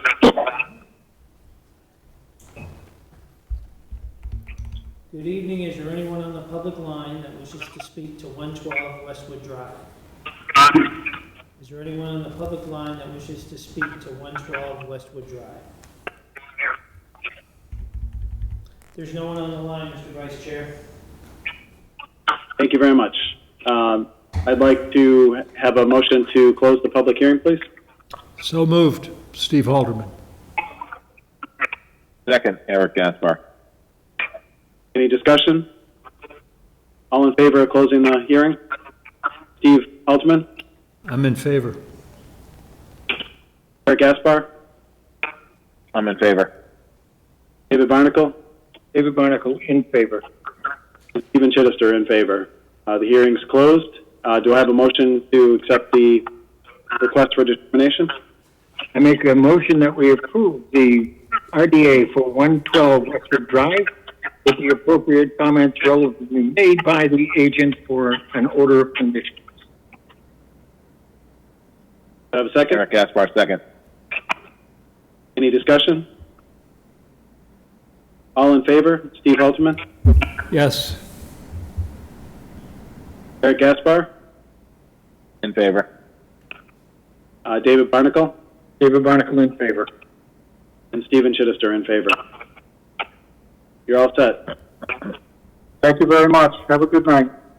Thanks, you too. Stay safe. We are now at 9 p.m. 12 Tantascwa Shore Drive, request for determination of applicability. Santangelo, I'm sorry for... Santangelo, it's all good. Good evening, everyone. Thank you. Applicant, elevation of home and replacement of foundation. Becky, you want to start us off? Sure. So this is an RDA in front of us. We do have receipt of abutter notifications and that the legal ad was published. So we've seen this project before. This plan was actually is being used as one that was in front of us for a notice of intent before for tight tank replacement. What's going to be done at this time, there's actually 2 dead trees by the lake to be removed, and then what they're proposing to do is a list of the house. They're having some foundation issues because it's just on cinder blocks there. So what they will be doing is raising it in place with jacks and replacing or repairing the foundation. I don't anticipate any concerns with this project. I think it's going to have some minor work associated with that repair or replacement there. It's not going to be a full foundation. It's going to be an existing crawl space as is. I think that if there was erosion controls added, because it's all within existing yard area, that would be appropriate for the extensive work associated with it. Any stockpiling, obviously, if that's necessary, we could add some conditions in for that as well. The portion of the property is within priority habitat, but the house project doing that work within the existing yard wouldn't appear to require a MESA review based off review of the exemptions there. So based off what the project is, I think that it can move forward under the issuance of a determination. I mean, as I've said for the other ones, I would recommend a positive 2B. We have no, because we're not confirming the extent of resource area on the site. Negative number 3 with conditions because it's not clearly exempt. And then a positive number 5 subject to local bylaw. So just to add, we did perform a site visit out here and met with the property owner and kind of went over the project and looked at the extent of what would need to be done. Stephen, do you have anything you want to add? No, I mean, you pretty much covered it, Becky. Thank you. We love the home. We just want to preserve it and make sure that we're doing it the right way. Okay, thank you. I'd like to hear from the commission. Steve Halterman, any comments? No, I was at the site, and it's a good project. Thank you, Steve. Eric Gaspar, any comments? No comments. David Barnacle? David Barnacle. It is a repair, and it is within the grandfather clause. There are no violations, so I see it as a good project. Thank you very much. And I have no additional comments. Jeff, could you check and see if there's anyone in the public for 1210 Tasco Store Road? Good evening. Is there anyone on the public line that wishes to speak to 1210 Tasco Shore Road application? Is there anyone on the public line that would like to speak to number 1210 Tasco Shore Road application? There's no one on the line, Mr. Vice Chair. Thank you very much. Hearing no additional comment, I'd like a motion to close the public hearing. So moved, Steve Halterman. Eric Gaspar? I'll second then. Eric Gaspar. Any discussion? All in favor? Closing the public hearing. Steve Halterman. Steve Halterman, in favor. Eric Gaspar. Eric Gaspar in favor. David Barnacle. David Barnacle in favor. And Stephen Chittister in favor. The hearing's now closed. Do I have a motion to request to accept the request for application request for determination of applicability? Anyway, I would like to make a motion that we approve of the RDA, so I don't get my tongue tied up, for 1210 Tasco Shore Road. And I'll second that, Eric Steve Gaspar. Halterman. It's not a, Discussion. All kinds of seconds. it's not a race. All in favor of the approval of the RDA? Steve Halterman. Steve Halterman, approved. Eric Gaspar. Eric Gaspar in favor. David Barnacle. David Barnacle in favor. And Stephen Chittister in favor. Mr. Santangelo, thank you very much. Thank you, folks. I appreciate it. Have a great evening. You too. Thank you. You as well. Stephen, you almost caught up.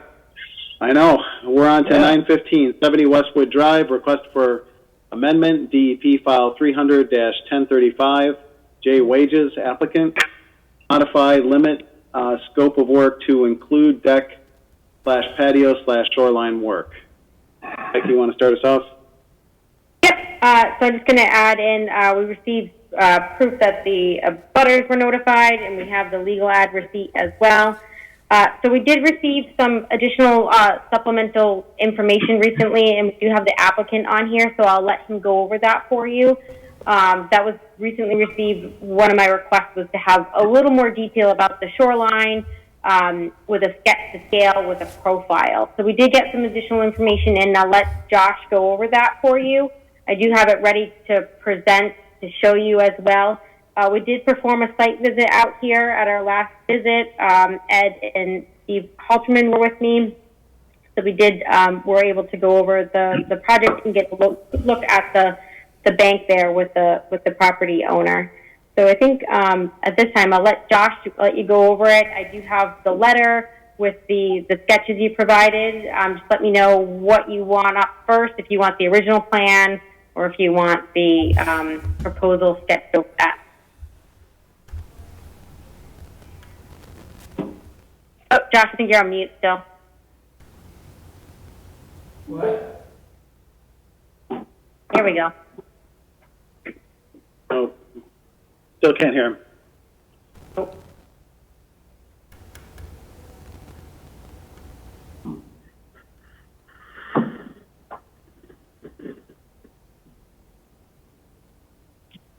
Let me see if that works better. There we go. Sorry about that, Eddie, on two different aspects there. But what I was going to ask, I didn't necessarily know if it was possible to allow me to show my screen, but you have all the same information there as well, too. But so as you mentioned, this is basically an amendment to the existing DEP file 300-1035, which was the original file was for a new single-family residence on the 70 Westwood Drive property. Within that establishment, this is basically the cutaway of what you're seeing here of the existing approved plans that were part of that DEP file, which actually showed steps basically coming from off the hill down to near the shoreline. You can be able to see the existing shed that was also approved previously under another DEP file, the existing boat dock, etc., and then basically existing shoreline area, beach area. We did also have an existing proposed additional deck area, which was approximately, I think that was actually 28 by 9. So this is what had been approved, and then if you kind of scroll down a little bit, Rebecca, what we were proposing to do is to treat this in two different phases. Since the house would be in front of the shoreline, our desire is basically to be able to address the shoreline and take care of potential any issues with erosion and be able to do the shoreline wall itself first, and then basically move into the actual house build second. So the intent was to basically be able to go through this phase one during the lake drawdown after November. And what we're now proposing is, instead of the timbers with the crushed stone steps, is actually to be able to put in stone steps themselves, basically a Gaussian stone, up to the 50-foot mark, the 50-foot buffer mark. And the intent of that is basically, obviously, knowing that the house will disrupt some of that area, that we didn't want to go any further and probably finish that work upon the actual phase two portion. But in order to be able to gain access to the hill region, there are approximately 3 trees that would need to be removed to allow Mike. We're basically using Evo Landscape Evolutions to be able to do this work. And Mike has basically asked that we would remove 3 trees at the very top of the hill, which is already covered under the existing plans to be removed to allow access to the actual shoreline itself. In addition to, there are technically 3 4-inch trees along that path line as well that would need to be removed to allow the stone steps to be inserted. And then going to kind of the, to get a little bit clearer understanding of the actual shoreline work itself, maybe scroll down a little bit further. Rebecca, sorry, maybe my computer's not catching up. I keep going. So what we're suggesting doing here is the deck had been previously approved right near the shoreline itself of Cedar Lake. And what we're proposing to do is basically remove that and move it to the existing permitted use area, which is adjacent to the existing shed. And then where the deck had originally been is basically then replace that with a permeable patio, either with spaced stone or permeable pavers itself with 3/4 inch crushed stone, and then also two shoreline retaining wall boulders itself within the shoreline itself, and then basically steps into the water. So not touching the water. This is something very similar that Mike had performed for another property on the lake last year in very similar nature. So one other thing to maybe note, I did have the existing trees there, so there will be no disturbance to the existing trees. I probably negated there is a small 4-inch tree right where the steps are located here that would need to be removed to allow access for the excavator to be able to gain access to the shoreline itself, be able to put in the retaining wall to the shoreline. And then as Rebecca was kind of showing there, the banking profile below kind of indicates the intended placement of the actual retaining wall on the shoreline itself. So where the lake would be, it's approximately 4 foot, about 3.5, 4 foot tall, and then they would be staggered backwards for additional support. The walls or the rocks themselves would be placed dry, and then basically have 3/4 inch clean crushed stone at least 1 foot behind the stones, also placed next to the native soil.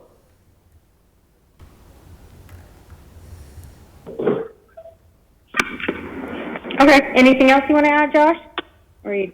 I think that's it. Probably good to go through some questions, and obviously I understand this plot layout very well. I've worked with it, so definitely would entertain questions beyond that.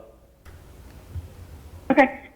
So just to add in my comments here, so I think you're all familiar. It was last year that we did you did review the project and approve it, and we talked about the use along the shoreline in some detail. So I think Josh has come back with a good plan here. One of the concerns kind of was the existing bank erosion in this area, and I think that by adding, the small, retaining wall with the stones versus something that the vertical wall would be good in this location. I don't have any major concerns with that based off of viewing the site and what the bank currently looks like. So just as a reminder, there's approximately a little over, I believe, 200 linear feet of native, well-vegetated shoreline here. So with the 17 feet and the 3 existing for the dock, he's under the performance standards threshold for the 10% of bank impact. And I would consider this area not a significant wildlife habitat based off of its current condition. So I think that the shoreline work is approvable under permitting standards. And I think that having that there, designating that use area will then limit other uses along the shoreline and not create any additional erosion. Like the deck further back, and we do have a permeable patio in that location. Is all we went out there, so it's all currently used and it's slightly sloped. So there's probably some erosion coming off there. I'm happy to see that they were able to leave the mature trees. We did see that one small 4-inch tree. I don't anticipate any concern with that. The change, scroll back here, the change from to the stone steps here, we already did approve of a tiered kind of footpath going down there. I don't have any concerns with that. And I don't have any concerns with the phased approach for the project. All the other trees, are within the area which was approved to be removed when they do the house. I think it makes sense to do the lower section of this project by the shore first before they do the house. So I don't have any concerns with the project. I would say though, we talked about in the allowance of kind of moving forward with the sketches at this point in time. I would say that I would add, if you approve and issue the amendment, is at the end of the project, they come back with the engineered as-built plan for the changes that you approved. And that's all. And maybe just to add on that note as well too, Rebecca, so I have been working with Fred Trafone, who basically originated these initial plans with Jalbert, and we basically discussed and have gone forward. So he's given me the DWG file to be able to make those modifications, and or as stated, I would basically just have him update them with the final as-built of the situation that would be then submitted into the Mass Department. Perfect. One other thing I forgot to mention, and I wouldn't anticipate, as we discussed when we previously approved that, we do have bordering land subject to flooding here, but the proposal wouldn't impact that area's ability to flood. We have a raised deck structure, and then the wall wouldn't hinder any of those abilities either. So I just wanted to add that in there. Thank you, Becky. I'd like to hear from the commission now. Steve Halterman, any comments? I'm in a butter, so I guess I'll recuse myself. Okay. Eric Gaspar, any comments? So if this is being done in two phases, will they need to come back to us before they do the second phase? Just more of a point of clarification. No, because everything's been approved, so it would just be, that would be something they would just work out with me when they're doing their project. So depending on when they start that second phase, that's when we'll go back out and kind of redo a pre-construction meeting with them, check their erosion controls and all of that good stuff. So they won't have to come back in front of the board. Okay. All right. Unless they have a change. Okay. That's the only thing well, of course, yeah. Looking for us to request or to approve an amendment to what we've already approved. David, any comments? I have a couple of comments. First one is we've been with this project for a long time. And one of the things we need to point out is we have approved of the two structures that were right down by the water. And Eric and Steve may be questioning why we approved them within the 25-foot buffer zone. The reason is because as soon as you walk off from those two items, you have a hill that goes straight up above your head. I mean, this is not just steep, this is steeper. Yeah. And so that was one of the reasons why originally Conservation Commission a number of years ago agreed with being able to put the structures within the 25-foot buffer zone. The only real question that I have relative to this is the Goshen stone. I remember correctly, Goshen stone mean that it's encaged in chicken wire. And what I'm worried about is down by the water, where you're really having a lot of dampness, is the chicken wire going to be able to hold the stone in place over a lengthy period of time? Or would there be some more solid way of getting this done? And maybe I can clarify that a little bit more in detail as well, so the Goshen stone is basically just for the permeable patio itself, and the actual retaining wall that abuts the water will be actual boulders. So basically, as Mike has given me, he said basically with the largest being about 3 foot in diameter or around. So that will actually be abutting to the water itself, and the actual stone, I think I added some examples if you keep scrolling down a little bit, Rebecca, of the Goshen stone is a little bit more, I don't want to say flint stone, but it's more of kind of the patio look there. So where obviously we would end up having chunks, keep the cracks wide enough to be able to still allow some vegetation or so forth, but obviously allow for water to be able to permeate through to the soil And unfortunately, I did not have a picture of the actual stone retaining wall itself. But those would be loose boulders, basically laid up against the shoreline. I guess basically excavated a portion of the shoreline, laid down in place where the excavation occurred, and they would lay, without mortar or any other types of adhesive nature there. Yeah, we've dealt with him before, and we've been very approving of the results of his wall building naturally. Okay. No more questions, Mr. Vice Chair. Thank you, David. I had one question. You mentioned in converting this walkway down to the lake, it now requires the removal of 3 additional trees to get the stone steps in. Correct. Are those fairly mature trees, or what are we talking about? They are not. They're actually, one in particular is right. I know it's a very small drawing, and I apologize, but one is right here in the middle of the tree. So each of these trees are approximately 4 inches in diameter. They're not mature trees at all. Even within the file itself, I have no problem replanting trees. I would kind of prefer either oak or walnut personally, but I have no problem replanting, 3, 6 trees within the 50-foot buffer, even the 25-foot buffer, after this is after the work has been accomplished. But we're trying to be able to limit the amount of impact, obviously, to the forestry on that hill itself as well. So. Okay, I appreciate that. I think what I would suggest is that once the project is completed, we just take a look at it and see if there's any need for any additional plantings. That would be my comment. I'd like to hear. Go ahead.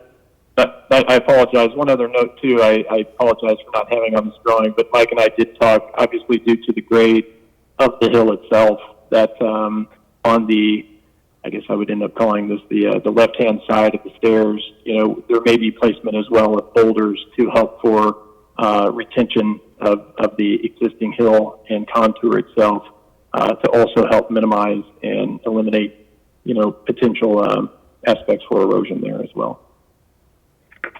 Good, thank you. I'd like to hear if there are any comments from the public. Jeff, can you ask, please? Good evening. Is there anyone on the public line that would like to speak to 70 Westwood Drive? Is there anyone on the public line that would like to speak to 70 Westwood Drive? There's no one on the line, Mr. Vice Chair. Thank you very much. Hearing no additional comment, I'd like a motion to close the public hearing.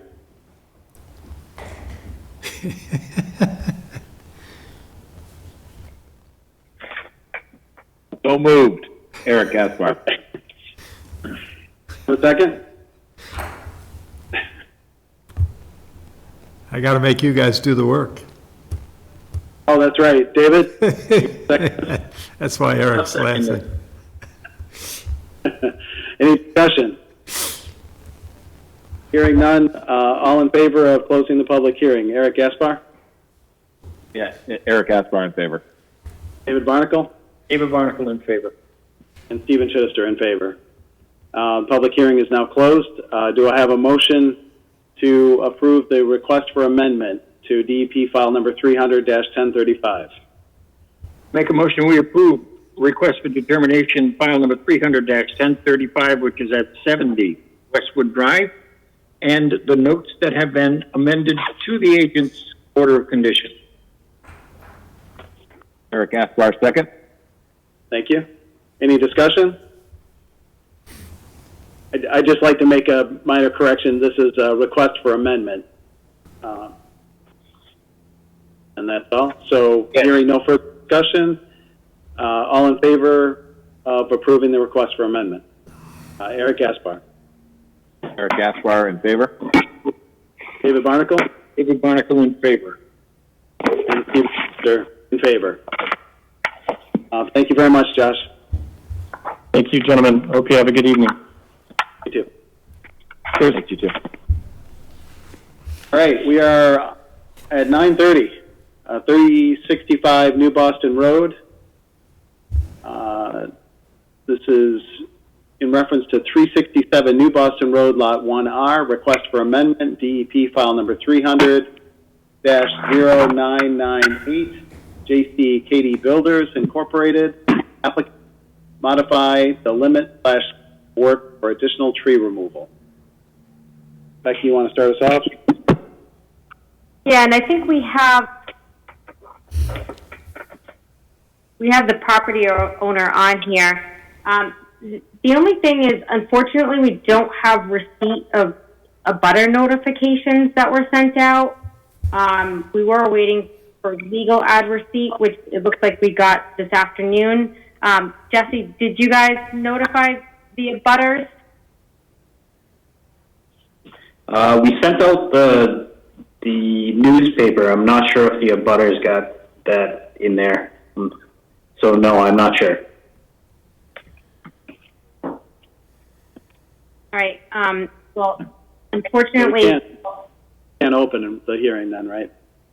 Oh, that is correct. no, you can't without having proof that abutters were notified in the legal ad.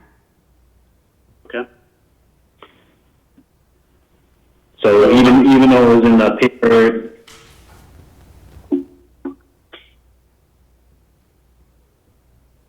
Yeah. sorry, so even though it was in the paper, it can't go any further? Nope. I mean, they can't open the public hearing per law. If you, outside of a public hearing, I mean, wanted to try to have a discussion with them, I think they could do that outside of a public hearing, but they wouldn't be in a position to open the public hearing or vote on it, unfortunately. And have you received an arborist report yet, Becky? We did. That did come in today. We do have the arborist report came in today. I can pull that up and show it to you. So, like I said, I think you can, outside of a public hearing, you could have a discussion, but unfortunately, without them having met those obligations, you really can't open the public hearing. And Mr. Chairman, after almost 4 hours worth of meeting, if we can't take a vote on it, why should we discuss it tonight? but Yeah, I agree. I agree. We can't continue it because we can't open it. So I guess it just has to be moved to the next meeting, right? That's correct. Correct. Yes, that's correct. Jesse, just so you're aware, we did add another meeting onto August 18th. So that is in 2 weeks. What I was going to recommend, since you've just submitted the arborist report, and that I know you've marked the trees out there, is that we can add this to our next site visit schedule, which will be this coming Tuesday, the 11th. If you guys could demarcate that limit of work, they could get a look at that and be able to move forward for you at the next meeting. You do need to send the abutter notifications out, though, as soon as possible, because they're supposed to have them 7 days in advance. Okay. All right, so we're not going over it at all, just to see where we're at to move forward. Yeah, I'd rather, given the time of night right now and how long we've been at this, I'd rather just move this to the next meeting. I apologize for your time. The problem that I have is the limit of work that's on this property is kind of ridiculous, and it's not even close to the wetland area. That's kind of where we're at with this. The trees that have to be removed are in danger of where we're putting the house. So it kind of seems like a moot subject on having to go back and do this all over again. I understand the logistics of what you guys have to follow. If we could just take a look at it, and we'll send out the abutters notice. I mean, realistically, it's not affecting anything in the wetland area. I'm sure, Becky, you could vouch for us on that with what we have for plans. Yeah, my comment on this is by law, we can't take any action on this. So the best thing to do is just to we'll have the site visit. It sounds like it's going to be pretty straightforward. So we should be able to wrap this up at the next meeting. So again, I apologize for your time, but we need to move on. Just a real quick question. Did you say, sir, that you did not send out the abutters notification? I'm sorry, I've actually been away for a few days. I'm not sure if actually everything's gotten sent out yet. Okay, well, there's the problem right there. So, kindly don't put that on us. Yeah. We catch enough stuff. No, definitely not. No, definitely not on you. It's more so just the way that the limit of work was placed on this lot. Yep. No, I understand, but you've tied our hands, so. So thank you very much. You're on the agenda for the next meeting, and we'll have a site visit before then. All right, so that we are on the 18th for what time? Yep, so Jesse, it'll be August 18th, 8 o'clock. 8 o'clock. Yep. And Okay, thank you. We'll resend you the email with the attachment, letter notification and requirements, so that way you can have it, okay? Sure. Thank you, Jesse. Thank you. All right, Becky, where are we at? I see we have Raul on. Wow. Yep, we've got 2 items left on here. We went through all of our other non-public hearing items. So we have 2 items of old business. We have Mass DOT Cedar Lake, an update from BSC Group. We've got Raul on here, and I've got an update to provide for the town.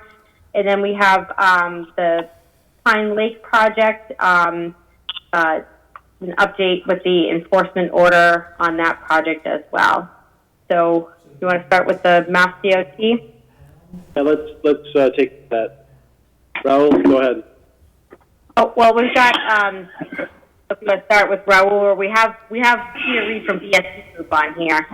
Okay, yeah, I'm sorry. I just turned on my camera to say good evening, and I unmuted myself. Bill Corey, I believe, is on the call, too. Yes, good evening. Excellent. Hi, Bill. Good evening, guys. Yeah, Rebecca, do you have anything to add, or we'll just jump in? I'll start. So, right, we had a few, we're making some progress with the Cedar Lake drainage improvement project. We have some updates for DOT to share. We did receive, back at the end of June, we did receive a memo from BSC Group kind of summarizing the site visit we had. At our last meeting, we did kind of go over that. We had a discussion ourselves and kind of went over that a little bit. And we had it kind of continued to this meeting. So some of the things that were outstanding, there was a few questions which we had for the project that we wanted DOT to look at that hadn't been resolved and probably not included as part of the contract. So there was some concern with the small pond that was identified as a potential vernal pool about impact that occurred within that resource area. And BSC Group is going to do a little further investigation on that. And then in addition, we had the detention basins on the north side of the turnpike. We had some questions.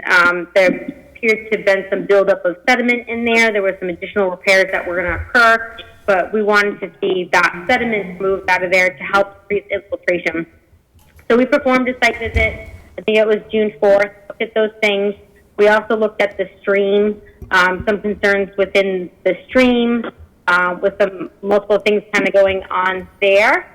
So I guess, Peter, do you want to kind of go over your memo and the findings a little bit?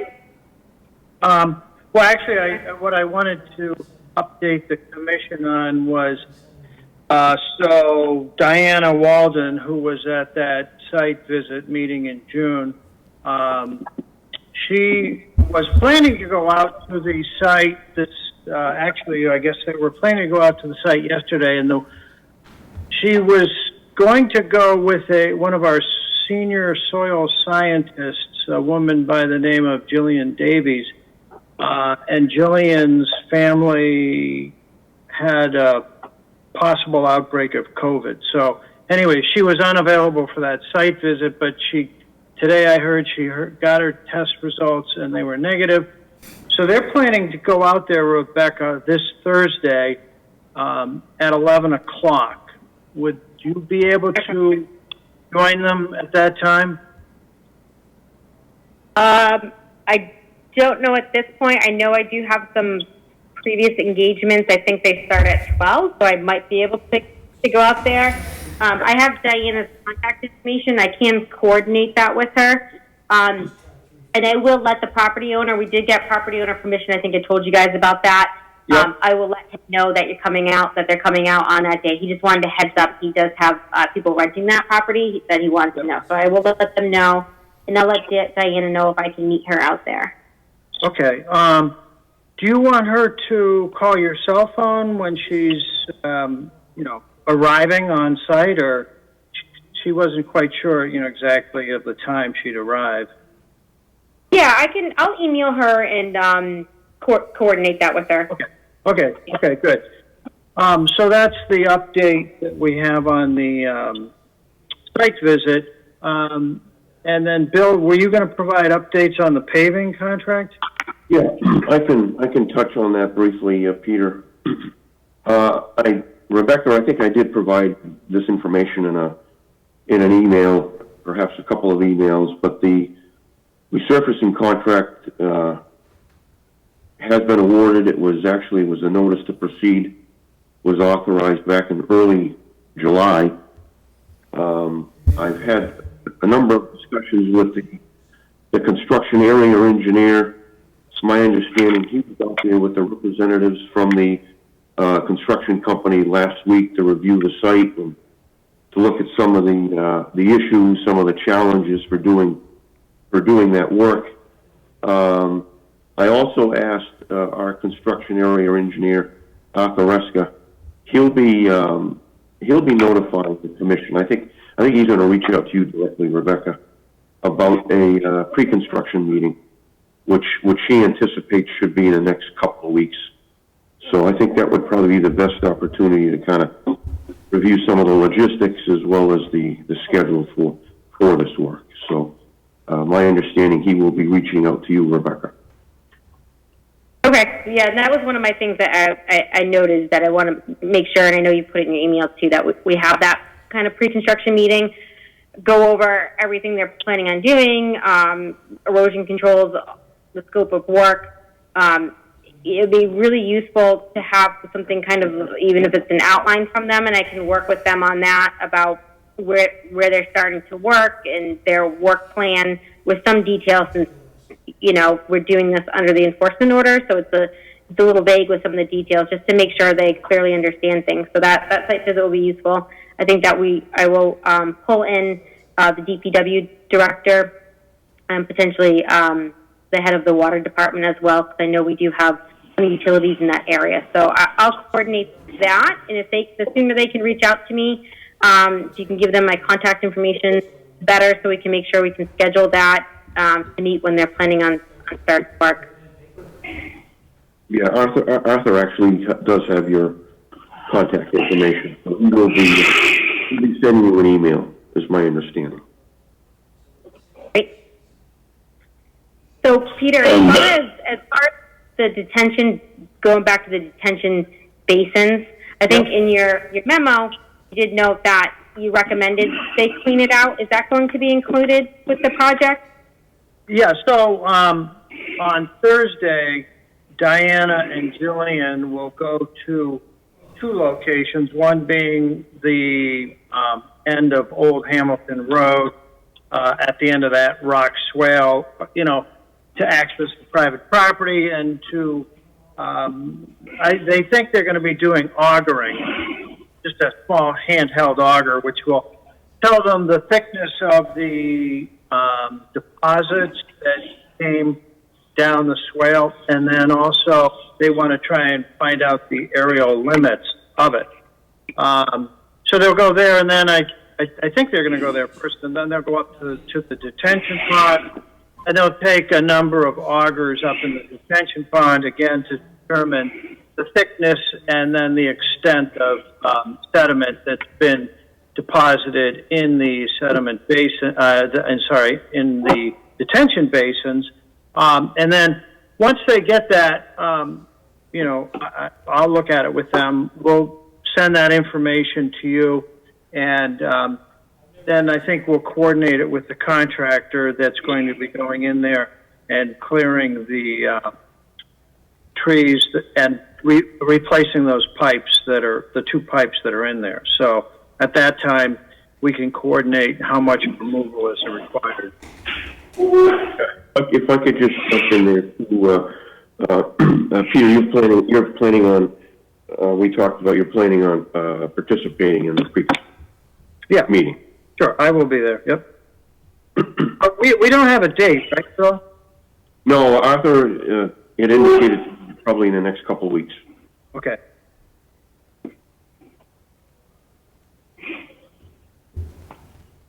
Okay, Becky, anything additional on that?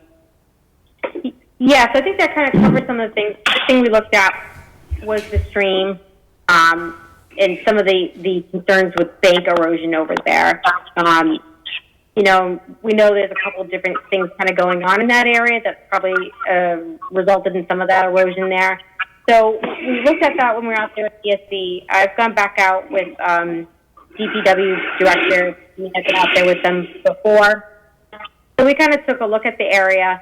We were actually out there earlier today and looked at some things that the town can do to assist with managing some of that erosion there. So we looked at from the road, there's obviously some stormwater coming off the road, incorporating maybe some swales, like a riprap swales like we've been doing in the other sections here, to kind of manage some of that with like a small detention area, which will help with a little bit of the erosion that's coming down those embankments. We also talked about the potential removal of the pile within the stream. A lot of that, what we're seeing is that there's a deeper channel on one side, probably slightly a result of what's going on with the culvert there. We've got all those drainage coming in. We've got some material that's migrated, and we've got some bank erosion. We talked about, different options that could be of armoring the bank, some natural approaches, things like that.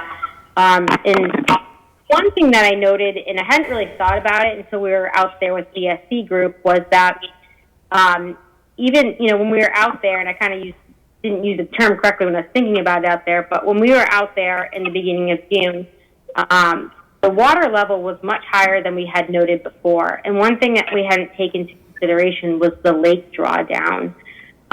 So when the lake isn't drawn down, there's a lot more water that's within that stream section that, allows the water to kind of flow evenly through there without just being channelized and hitting and eroding that bank. So that was one thing that I had thought that, we talked with DPW, and obviously we'd have to do some Army Corps permitting that we'd need to look into to maybe kind of remove some of that pile in that area, which might be a result of the culvert, the perch. Some of it appears as native material, but it might have migrated from, drainage issues in the culvert or not. So we talked about doing that, and we'll look into that. But one thing that I thought that could be beneficial is the looking at maybe a revised lake drawdown this year and seeing if that minimizes the type of erosion that we're seeing within the stream there. It's just one thing that was an observation that we hadn't really thought about because it didn't really cross my mind, I guess. But when that lake is drawn down, we're really creating that narrow channel over on the side, which is causing a lot of that bank erosion over there. So maybe if there's some way of doing a modification to the lake drawdown, maybe we could assist with that further erosion in that area. So that's just something that I thought would be a good recommendation that maybe we could try out this year, talk to the Cedar Lake Association about, and see if that would be something that could assist with that area as well. So that's all I have to share at this time. I just want to emphasize again that we should try to set up that pre-construction meeting as soon as possible. That way we can make sure everyone that needs to be there is there, and we can get the pertinent information with the contractor ahead of time to make sure that